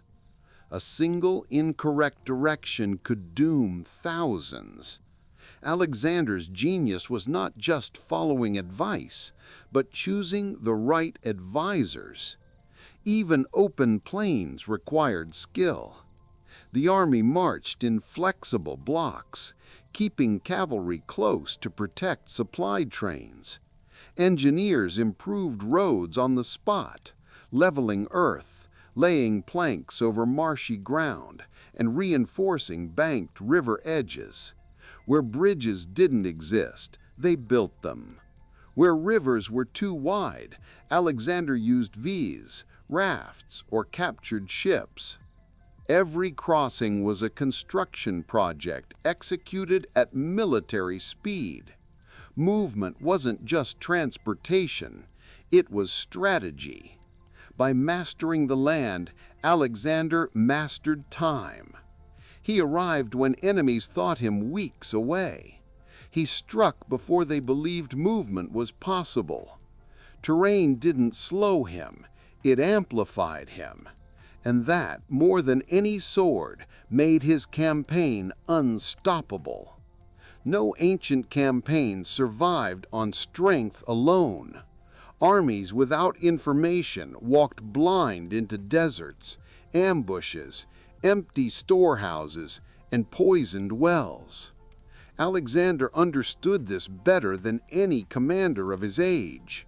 His empire was built not just by phalanxes, but by eyes and ears. Scouts, informants, interpreters, diplomats, and local guides who formed the nervous system of his logistical machine. Every march began with reconnaissance. Days before the main column moved, Alexander's prodromi light cavalry scouts rode out in wide arcs ahead, sometimes covering 50 kilometers a day. They mapped terrain, checked water sources, counted livestock in villages, and watched for hostile forces. Their reports determined everything: the road, the pace, the timing, the need for supplies. A wrong report could kill thousands. The good ones saved them. But scouts alone weren't enough. Alexander relied heavily on local cooperation. In Asia Minor, he negotiated with Greek cities who gladly opened their gates. In Syria and Mesopotamia, he made deals with caravan traders who knew every well and oasis. In Bactria and Sogdia, he turned captured tribal leaders into guides rather than enemies, offering them positions, wealth, or amnesty. Alexander understood something simple but rare for his time. A coerced guide tells you where you want to go. A willing guide tells you where you need to go. Linguistic intelligence was crucial. The army employed interpreters skilled in Persian, Aramaic, Egyptian, and dozens of regional dialects. They questioned villagers about food stores, asked shepherds about mountain passes, and listened to merchants' rumors about enemy movements. Sometimes Alexander himself conducted interrogations. His curiosity was legendary. A single shepherd, a caravan driver, even a child who knew where a hidden spring lay could determine whether the next day's march ended in success or disaster. Diplomacy served logistics as much as strategy. Alexander frequently sent envoys ahead of the army to negotiate supplies, request safe passage, or intimidate local rulers into cooperation. Cooperation meant food and water. Resistance meant scorched earth and starvation. So Alexander made cooperation profitable. Protection for loyalty, autonomy for obedience, and honor for assistance. Local elites often preferred partnership to destruction. Information allowed the army to move like a precision weapon. Without intelligence, the phalanx might still fight bravely, but bravery doesn't locate rivers, refill grain storerooms, or reveal hidden roads. Alexander's scouts and informants didn't just support the campaign, they enabled it. They turned the unknown into the predictable, and the predictable into victory. Battles may have defined Alexander's legend, but sieges defined his endurance. Taking a walled city was not a matter of courage, it was a matter of logistics. Engineering supplies, manpower, timber, tools, food reserves, and above all, time. Every siege drained resources at a terrifying pace, and yet Alexander never hesitated to assault a fortified city because he had mastered the unmistakable rhythm of siege warfare. Build, supply, pressure, and outlast. When the army laid siege to a city, the first order was not to attack, it was to build. Engineers and carpenters stepped forward with tools, axes, and ropes. They required huge quantities of timber for ladders, battering rams, catapults, torsion engines, siege towers, and protective screens. This timber came from forests miles away, cut by labor detachments who marched with axes rather than spears. The trees were felled, shaped, loaded onto carts or pack animals, and hauled to the siege lines. The army became a construction workforce overnight. Alexander's engineers were among the finest in the ancient world. They analyzed walls, identified weak points, calculated angles for artillery, and directed the placement of siege towers. Carpenters built platforms and walkways. Miners dug tunnels beneath walls, propping them with timber that could later be burned to collapse entire sections. Every structure required a steady flow of nails, ropes, pulleys, hides, shields, and spare wood. Siege logistics resembled running a massive workshop under hostile fire. Food became a bigger challenge during sieges because the army stopped moving. When stationary, consumption rose while foraging decreased to compensate. Alexander pre-planned supply lines before beginning a siege. Grain was stored in temporary depots behind the army. Convoys of pack animals rotated between depots and the front lines. When possible, he secured cooperation from nearby villages to keep food flowing. A siege could last days or months. Without prearranged supply, even the strongest army starved. Time was the most precious resource of all. A prolonged siege risked disease, desertion, supply shortages, and reinforcements arriving for the enemy. Alexander therefore used constant pressure. Artillery bombarded walls day and night. Sappers dug relentlessly. Marines conducted amphibious assaults when cities stood by water. The goal was not merely to break walls, but to break morale, to ensure the city surrendered before the logistical clock ran out. Every stone hurled from a catapult, every tower rolled forward, every underground tunnel supported by timber reflected the same truth. Alexander didn't win sieges through brute force. He won them through logistics, a blend of engineering, calculation, and relentless preparation that wore down enemy cities long before the final breach. Water, though essential for survival, was also one of the most dangerous obstacles Alexander's army faced. Rivers were unpredictable. Floods could wipe out camps. Currents could sweep away cavalry. Wide crossings could split the army, leaving half exposed to ambush. Yet Alexander crossed more major rivers than any commander of his age. The Granicus, the Tigris, the Euphrates, the Indus, and countless smaller streams. Each crossing was less a simple march and more a logistical miracle of coordination, engineering, and timing. The first step was reconnaissance. Scouts measured depth, speed, bank stability, and possible fording points.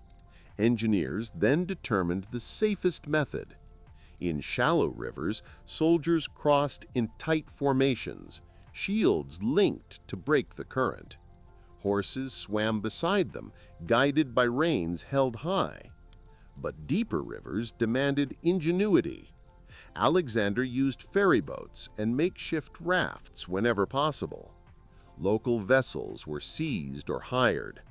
Horses were ferried across on barges or made to swim, guided by handlers paddling alongside. The army lashed reeds, logs, and inflated animal skins together to create buoyant platforms capable of carrying siege equipment, carts, and grain. Artillery was dismantled into pieces, fed across, and reassembled on the other bank. Alexander's favorite trick was psychological, crossing at night or upstream, forcing enemies to guess the point of crossing. At the Tigris, the army crossed under cover of darkness, shields strapped to their backs as flotation devices. At the Hypes, he repeatedly marched his troops up and down the riverbank to confuse King Porus, then used a hidden island upstream to launch a surprise crossing in heavy rain. Maritime logistics expanded dramatically once Alexander controlled the Phoenician ports. Sidonian and Tyrian shipwrights built and repaired vessels for him. Fleets carried grain, siege equipment, and reinforcements along the Mediterranean coast, making coastal marches far safer. Later, in Mesopotamia and India, river fleets became floating supply depots. Boats escorted the army, carrying tons of grain, medical supplies, extra weapons, and even replacement horses.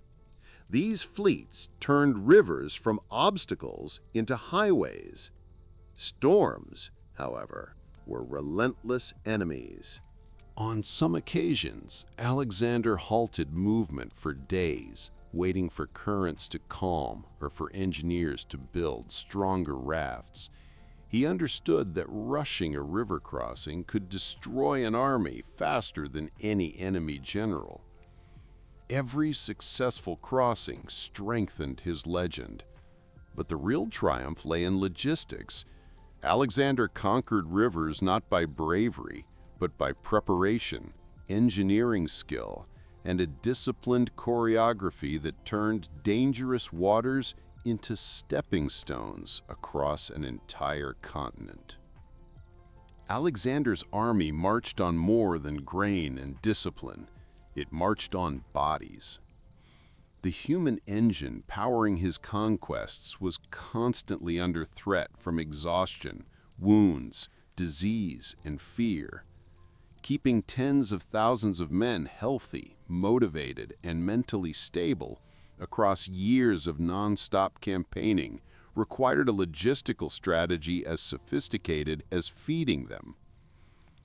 Alexander's brilliance lay not only in tactics, but in understanding that an army's spirit could shatter long before its supply lines did. Medical logistics began with trained personnel.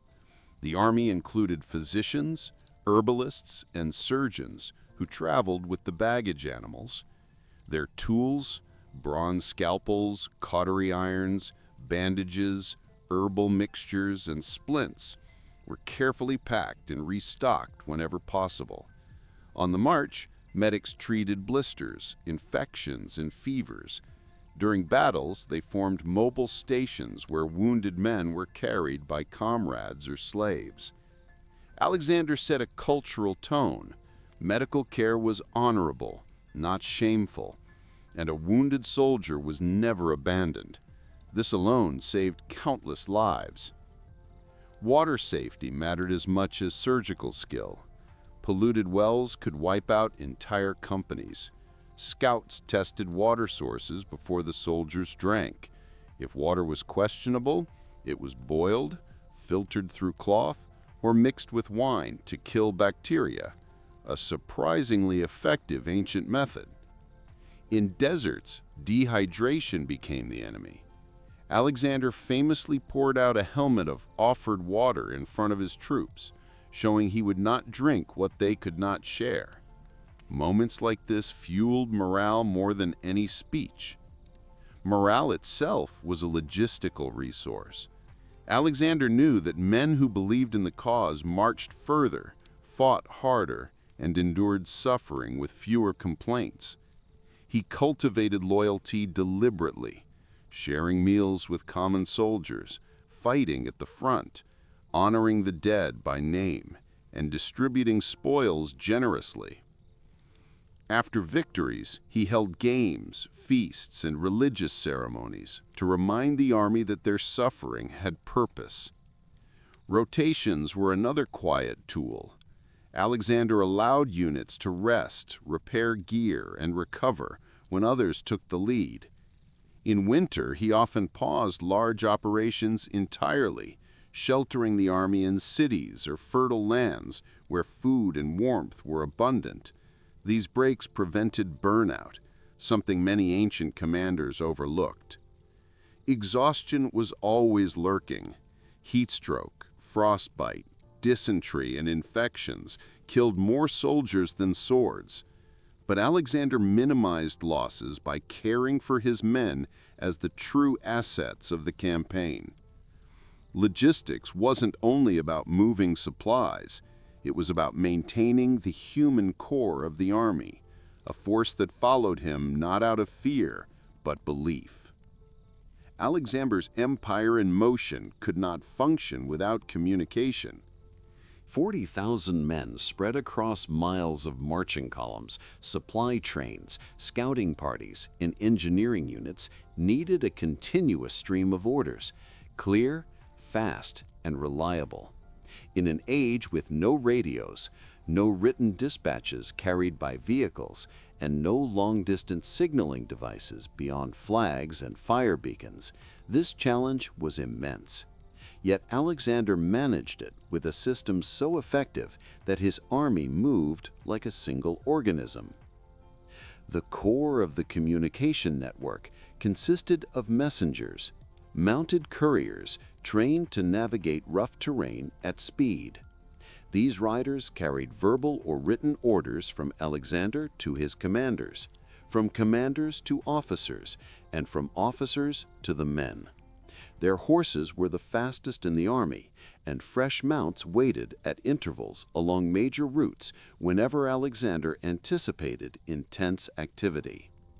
A courier could travel dozens of kilometers in a day, allowing Alexander to redirect entire units in hours rather than days. Inside the marching column, coordination depended on discipline and structure. The army moved in organized blocks: heavy infantry, cavalry, light troops, siege engineers, and baggage trains, each knowing its place and responsibilities. Officers used horn blasts, drums, and shouted commands to control the pace and spacing. A single change in formation required hundreds of men to shift simultaneously. Yet, because of rigorous training, maneuvers happened smoothly, even on narrow roads or uneven terrain.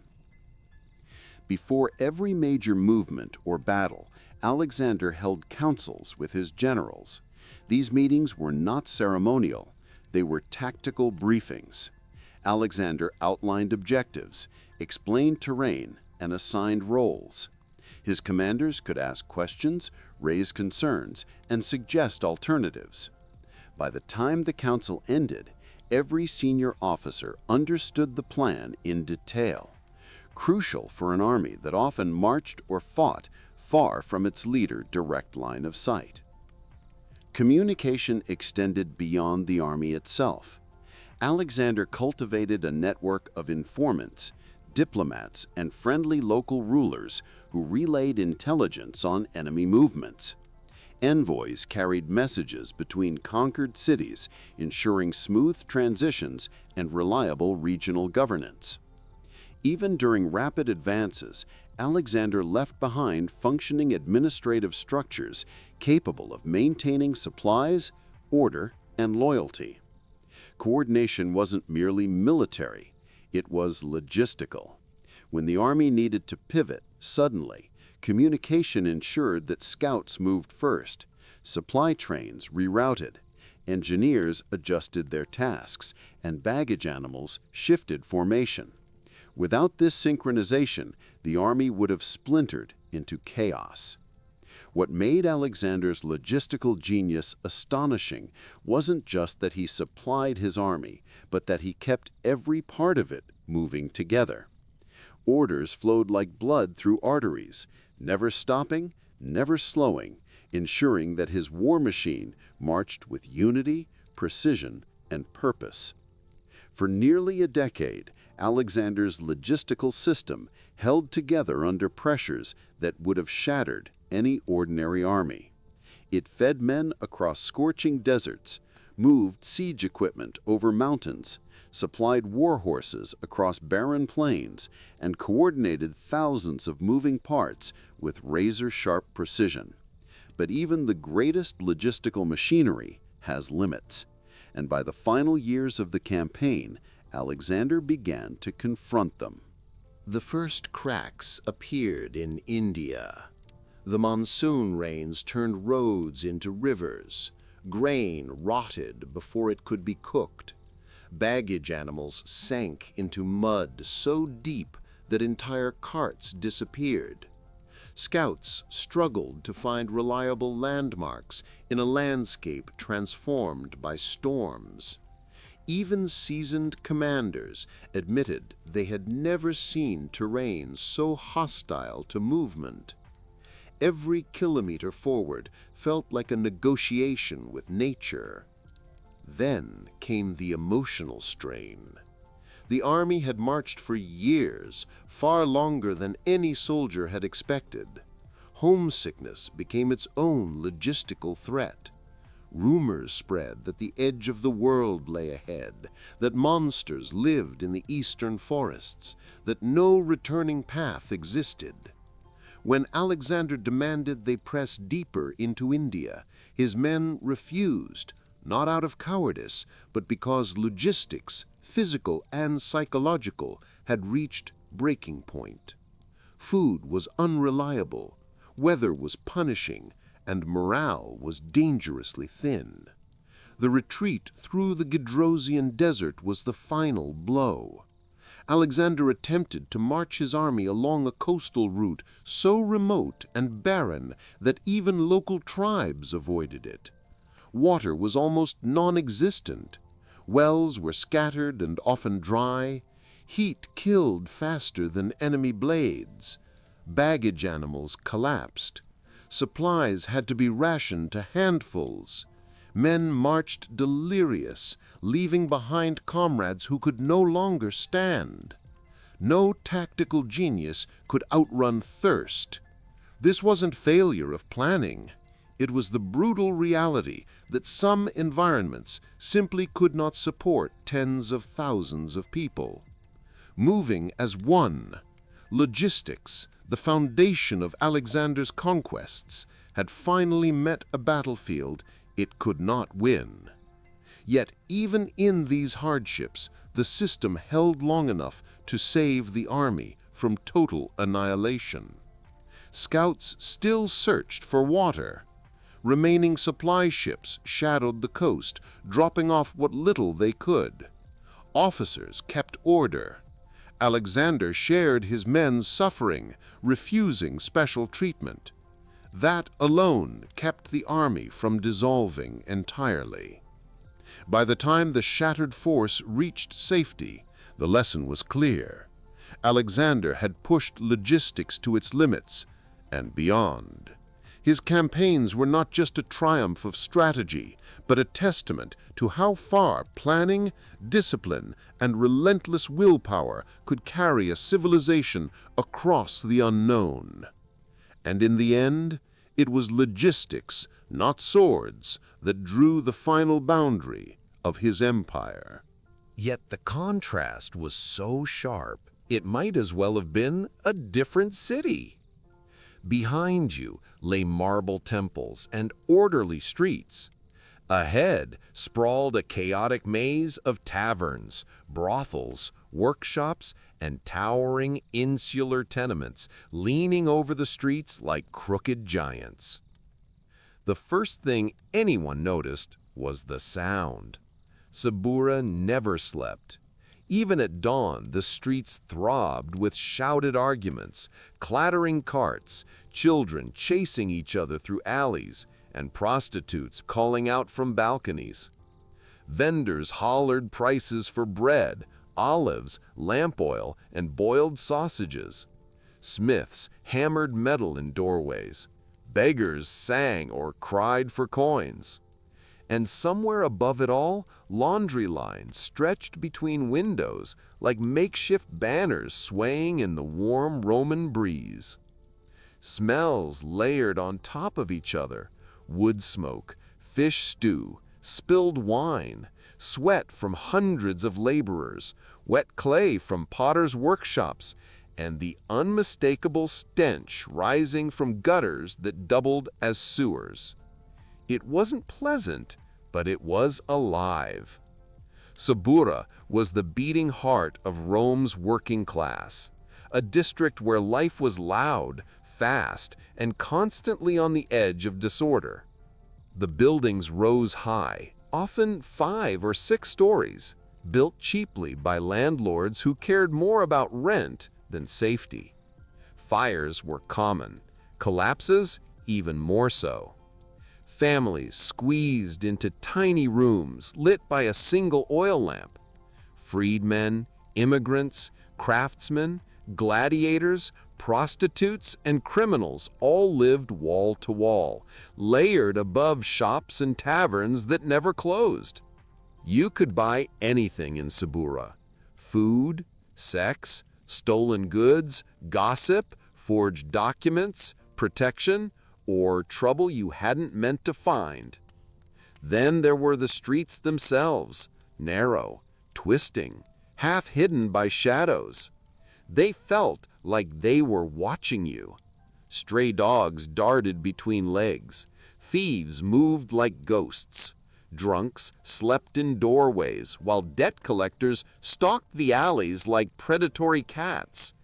Every corner whispered a rumor or held a secret. To the elite, Sabura was Rome's shame. To the poor, it was home. To travelers, it was overwhelming. But to Rome itself, it was essential. A place where the empire's laborers lived, where its gossip was born, and where its pulse beat loudest. Entering Sabura meant entering Rome's raw truth. If the Subura had temples, they weren't built of marble. They were built of cheap wood, cracked clay, and smoke-blackened beams. These temples were taverns, the true gathering places of the district. Drinking houses stood on every corner, squeezed between workshops and brothel, glowing with lamplight day and night.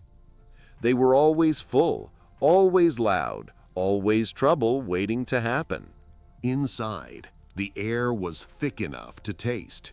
Smoke from oil lamps mixed with steam rising from boiling pots of stew and the sour of old wine soaked into wooden walls.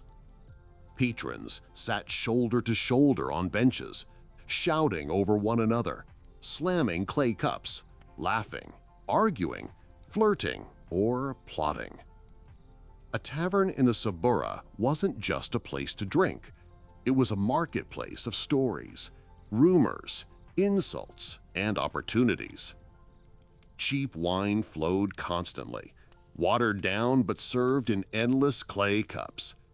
Stronger stuff, imported from the provinces unofficially, was available if you knew who to pay. Bread dipped in garlic oil, bowls of lentils, sausages sizzling on iron pans, and fried fish from the Tiber were the standard fare. Food wasn't meant to impress. It was meant to keep laborers standing for another day of hard work. The tavern owners knew their clientele well. Posts were driven into the bar to chain drunk troublemakers. Bodyguards lounged near the entrance, ready to throw out thieves pretending to be customers. Prostitutes drifted from table to table, offering a smile, a conversation, or far more if the price was right. Gamblers tossed knucklebones in the corners, gathering small crowds as arguments flared over every dice roll. Above all, the tavern was Rome's gossip furnace. News traveled faster here than in the Senate. If a politician had embarrassed himself, Subura knew. If a gladiator had refused to fight, Subura whispered about it. If a wealthy merchant's daughter had run off, Subura had the details within hours. Drunken speech loosened secrets, and the tavern keepers remembered everything. Fights broke out often, sometimes from insults, sometimes from pickpockets caught in the act, sometimes simply because someone had one cup too many. But violence was almost routine here. The crowd parted, the fists flew, and then, as quickly as it started, it stopped. Someone bought wine to restore peace, and life flowed on. In Subura, taverns weren't distractions. They were the soundtrack of the district. Noisy, smoky, crowded places where Rome's working class laughed, bled, schemed, and survived. When the sun dipped behind Rome's hills, the Subura didn't quiet down. It sharpened. The night brought a new kind of energy, thicker and more dangerous than the daytime chaos. Oil lamps flickered to life, throwing long shadows across crooked streets. From behind painted doorways and beaded curtains came the soft murmurs and bright laughter of Rome's most infamous profession, the brothel of the Subura. Brothels came in every form. Some were little more than a single room behind a tavern, where a mattress on the floor and a curtain for privacy passed as comfort. Others were multi-room establishments run by experienced leany madams who knew how to handle clients, bribe guards, keep peace between rival pimps, and squeeze money from customers who claimed they were broke. The wealthiest brothels offered mosaics on the walls, perfumes in clay jars, and women or men dressed in fine linen. But even these luxury houses remained firmly Suburan, loud, smoky, passionate, and always slightly dangerous. The sex workers of Subura were a diverse mix. Some were slaves working off debts or fulfilling the orders of their owners. Others were freed women or freed men who had chosen the trade because it offered more coins than weaving, hauling, or street selling. A few were runaways, fugitives, or people whose families had abandoned them to survive as they could. They came from Greece, Syria, Egypt, Gaul, and every corner of the empire. Sabura was a melting pot of languages, accents, desires, and desperation. Their windows had little painted signs, sandals for women, phalluses for men, masks for variety shows, and lamp symbols indicating rooms available. Patrons lined up in the corridors, coins in hand, bargaining loudly. Inside, the mood was unpredictable, sometimes playful, sometimes melancholy, sometimes brutal. The madams enforced rules to keep fights from erupting, but in a district like Sabora, trouble never stayed quiet for long. And yet, brothels were not only places of lust, they were centers of information. Soldiers bragged about upcoming deployments. Merchants whispered about shady deals. Politicians' henchmen sought discretion and sometimes offered bribes or secrets. A single evening could expose a rumor worth a fortune. Prostitutes listened and remembered. Their knowledge made them valuable, protected, and occasionally feared. Walking past the brothel meant passing throbbing music, muffled arguments, sudden laughter, and shadows that moved faster than the lamplight. Sabora's night economy wasn't hidden.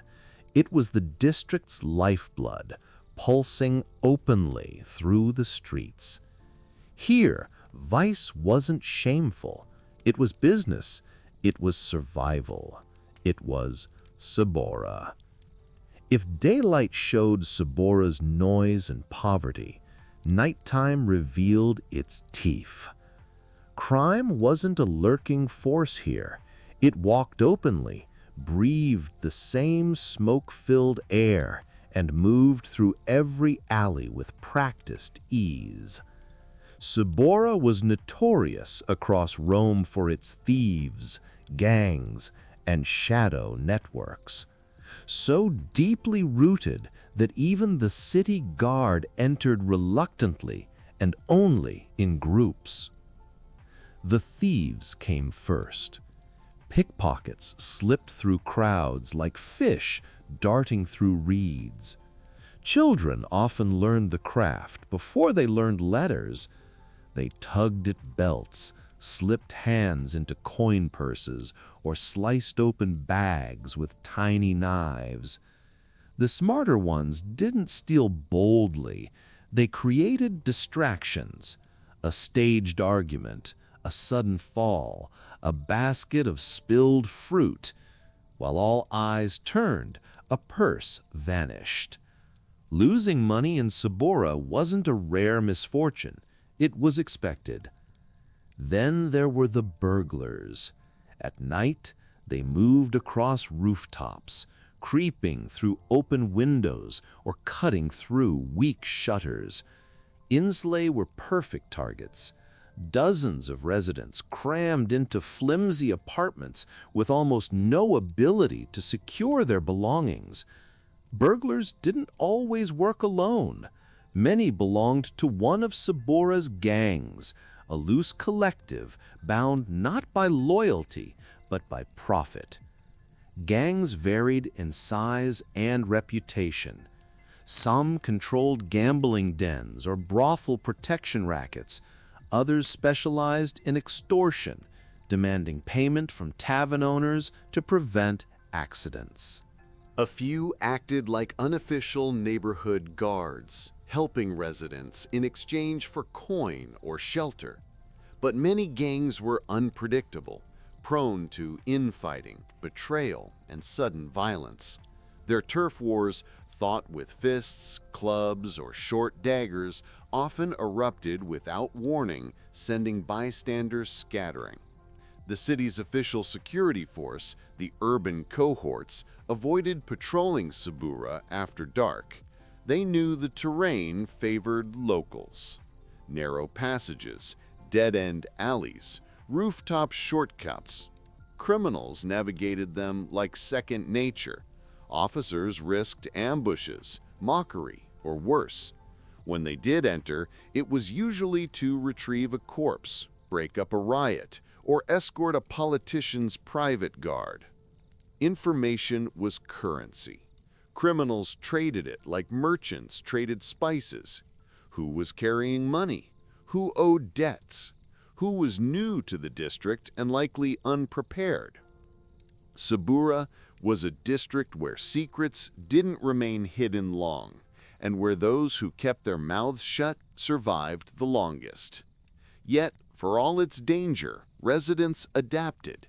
They walked quickly, kept purses hidden, avoided certain alleys, and learned which faces meant trouble.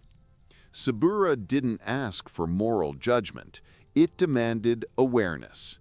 In a place where criminals lived door to door with honest laborers, survival meant understanding one simple truth. The shadows ruled the streets, and the streets never slept. Beneath the noise, crime, and nightlife, Sabura had another identity. It was the engine room of Rome. This district wasn't populated only by thieves and drunkards.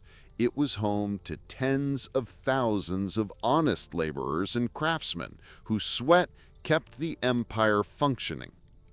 If Rome ate, built, manufactured, hauled, cleaned, or repaired anything, odds were good it passed through the hands of a Saburan worker.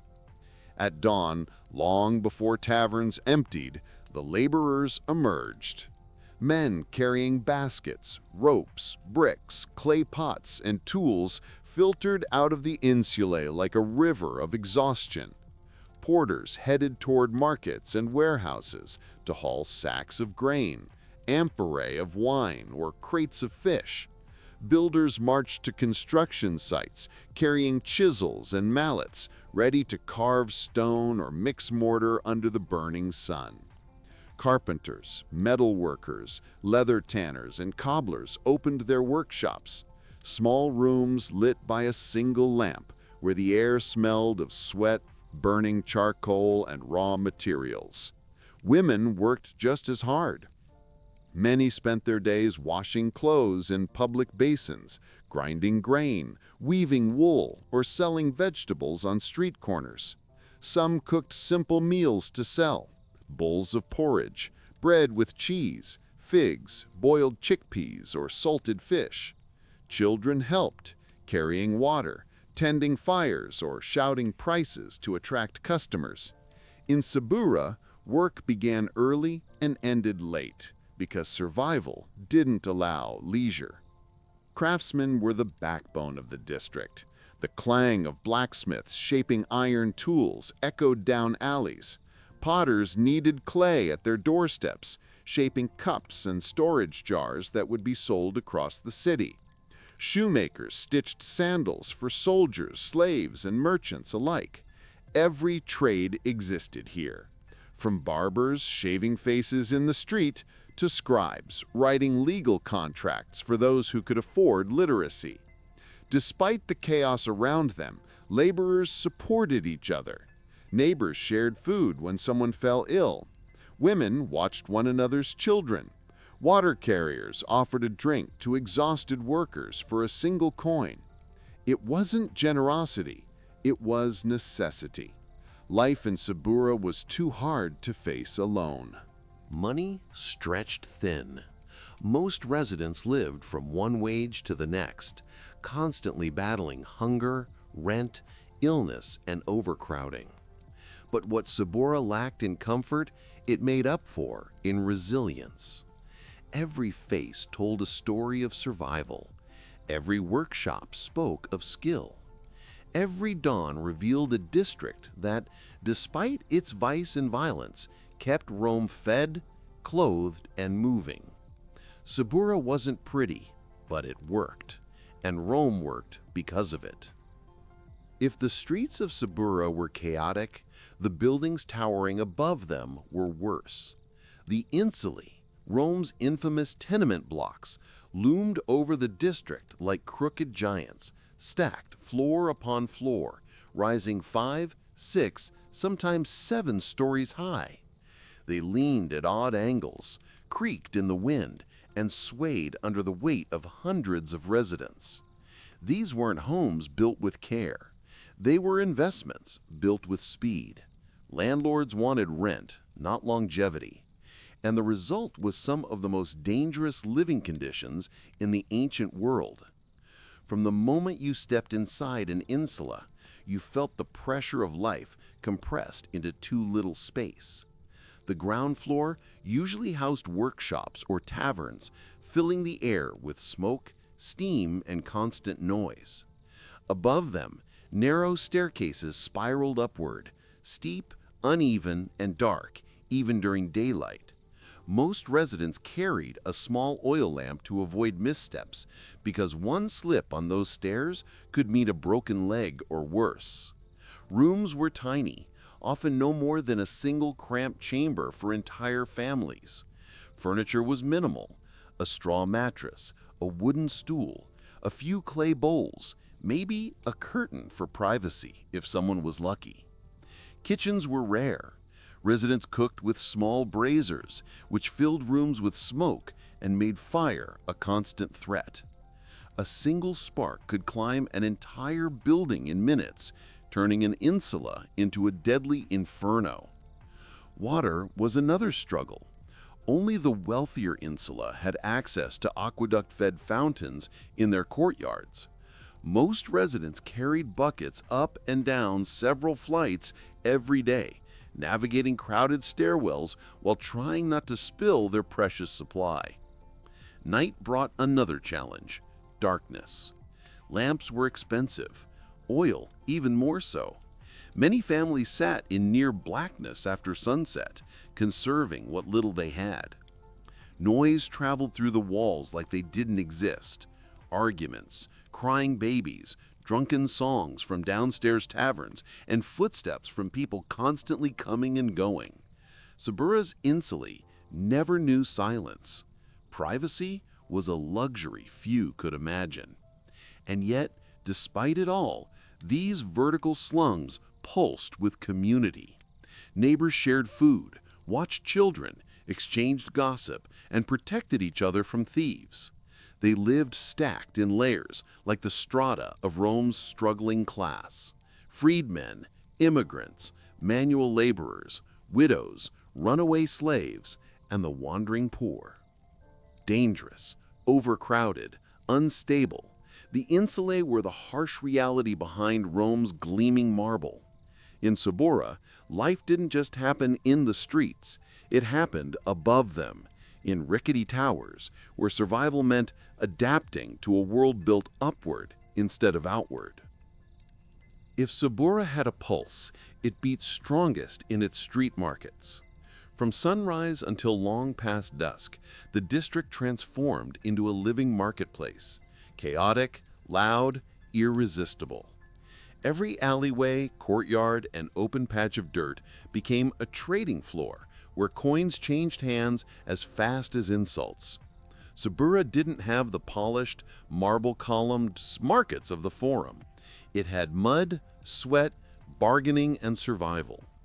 Vendors arrived before dawn, dragging carts or carrying baskets hanging from yokes across their shoulders. They staked out their spots with practiced aggression, arguing over inches of space.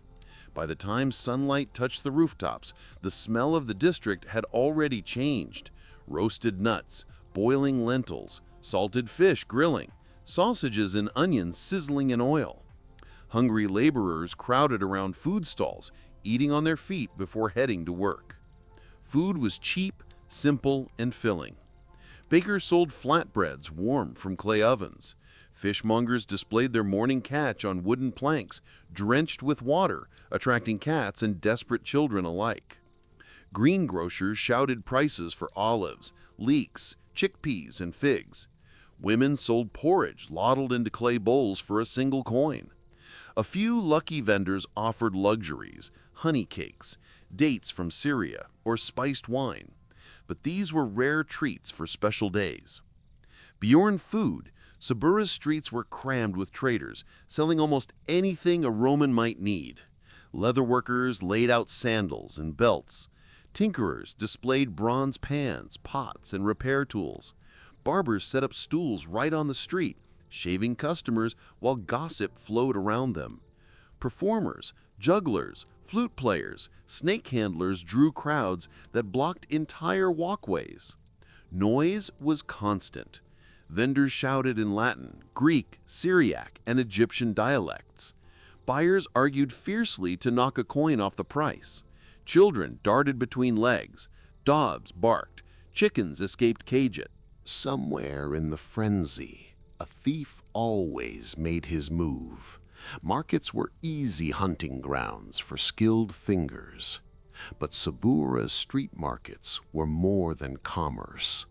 They were the district's social arena. Women traded news as they bought vegetables. Men debated gladiator results over cups of spiced wine. Passing soldiers flirted with stall keepers. Gossip flowed as freely as smoke from cooking fires.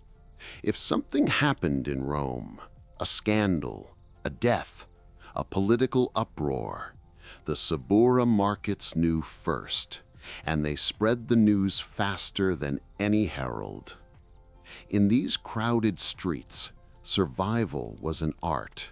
Selling, buying, bargaining, all required instinct and resilience. The market wasn't just where Saburans fed their families. It was where they lived their lives, minute by minute, noisy, smoky, unforgettable minute. No district in Rome lived closer to disaster than Sabura. It was a place where danger didn't need an invader or a rebellion. It could spark from a kitchen fire, a drunken argument, or a simple misunderstanding in a crowded alley. And when disaster struck here, it struck hard. Sabura was famous across the empire for three things: fires, riots, and a deep mutual distrust between its people and the officials meant to control them. Fires were the oldest enemy. Insuli, built from cheap timber and dry plaster, turned into tinder boxes during the hot months. A single overturned oil lamp or cooking brazier could ignite an entire building.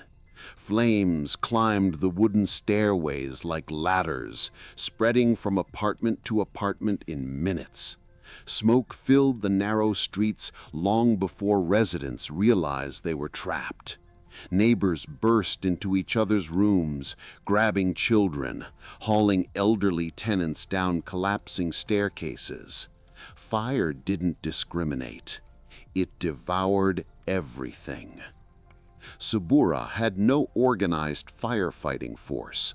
Buckets, wet cloths, and desperate shouts were the only weapons.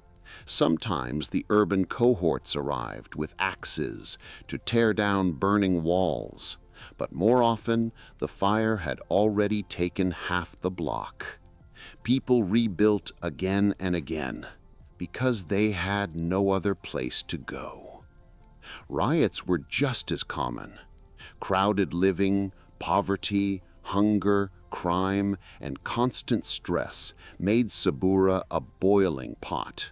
If a landlord raised rent, a fight broke out. If a corrupt official demanded bribes, crowds gathered with stones. If two gangs argued over territory, the entire street turned into a battleground. Wine-fueled tavern brawls spilled into alleys.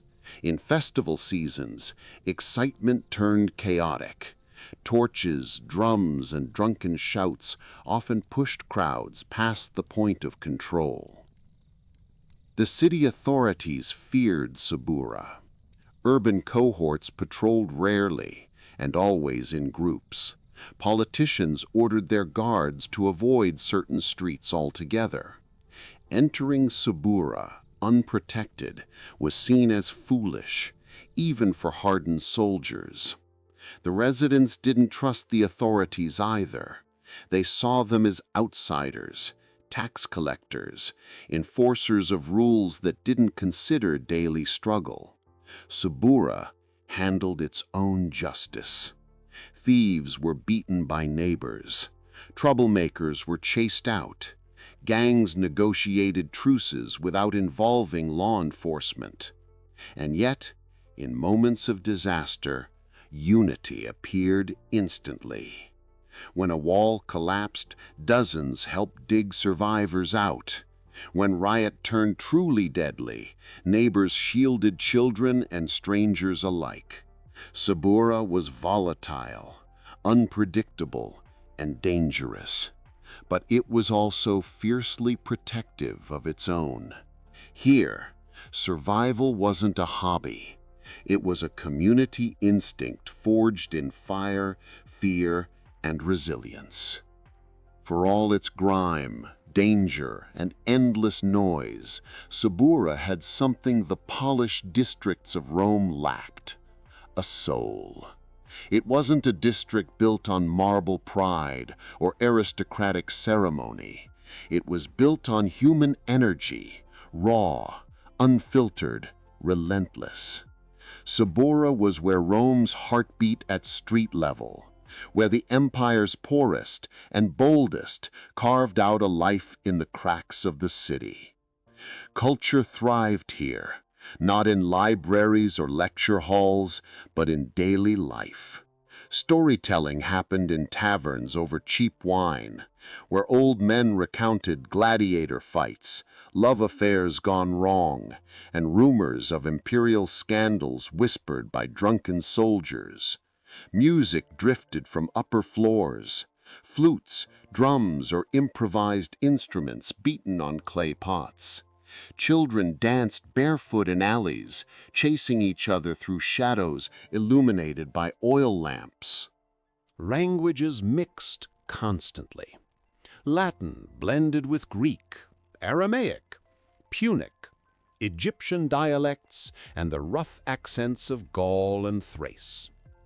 In a single marketplace, you could hear 10 different regions of the empire represented in a single argument. Sabura wasn't diverse because Rome wanted it that way. It was diverse because Rome absorbed the world. And the world flowed downhill into its cheapest district. Religion was equally vibrant. Street shrines stood beside doorways. Tiny statues of Lars, household gods, watched over families struggling to get by. Women lit incense and cracked clay bowls. Men left coins or bread scraps at makeshift altars. Foreign cults had footholds too: Syrian, Egyptian, Jewish, Mithraic. Sabura accepted any god who accepted its people. Faith was not ritual here. It was survival. Despite its reputation, Sabura also produced talent. Actors, boxers, gladiators, fortune-tellers, healers, midwives, craftsmen, cooks, musicians. Many of Rome's most colorful personalities came from these tangled streets. Some rose to fame. Some rose to infamy. Most simply lived unnoticed, but essential, supporting the vast machinery of the empire from below. Identity in Sabura wasn't about ancestry or wealth. It was about toughness, street instinct, community, knowing where not to walk after dark, knowing who to greet and who to avoid, knowing how to stretch a coin until the next payday. Families who survived generations here developed a fierce pride. Suburanes became more than an address. It became a personality. Rome's elite dismissed Sabura as a pit of vice. But if the district vanished, Rome would collapse. Its workers built the city's monuments, fed its markets, carried its burdens, and whispered the rumors that kept its politics alive. Sabura was chaotic, dangerous, and exhausting, yet completely irreplaceable.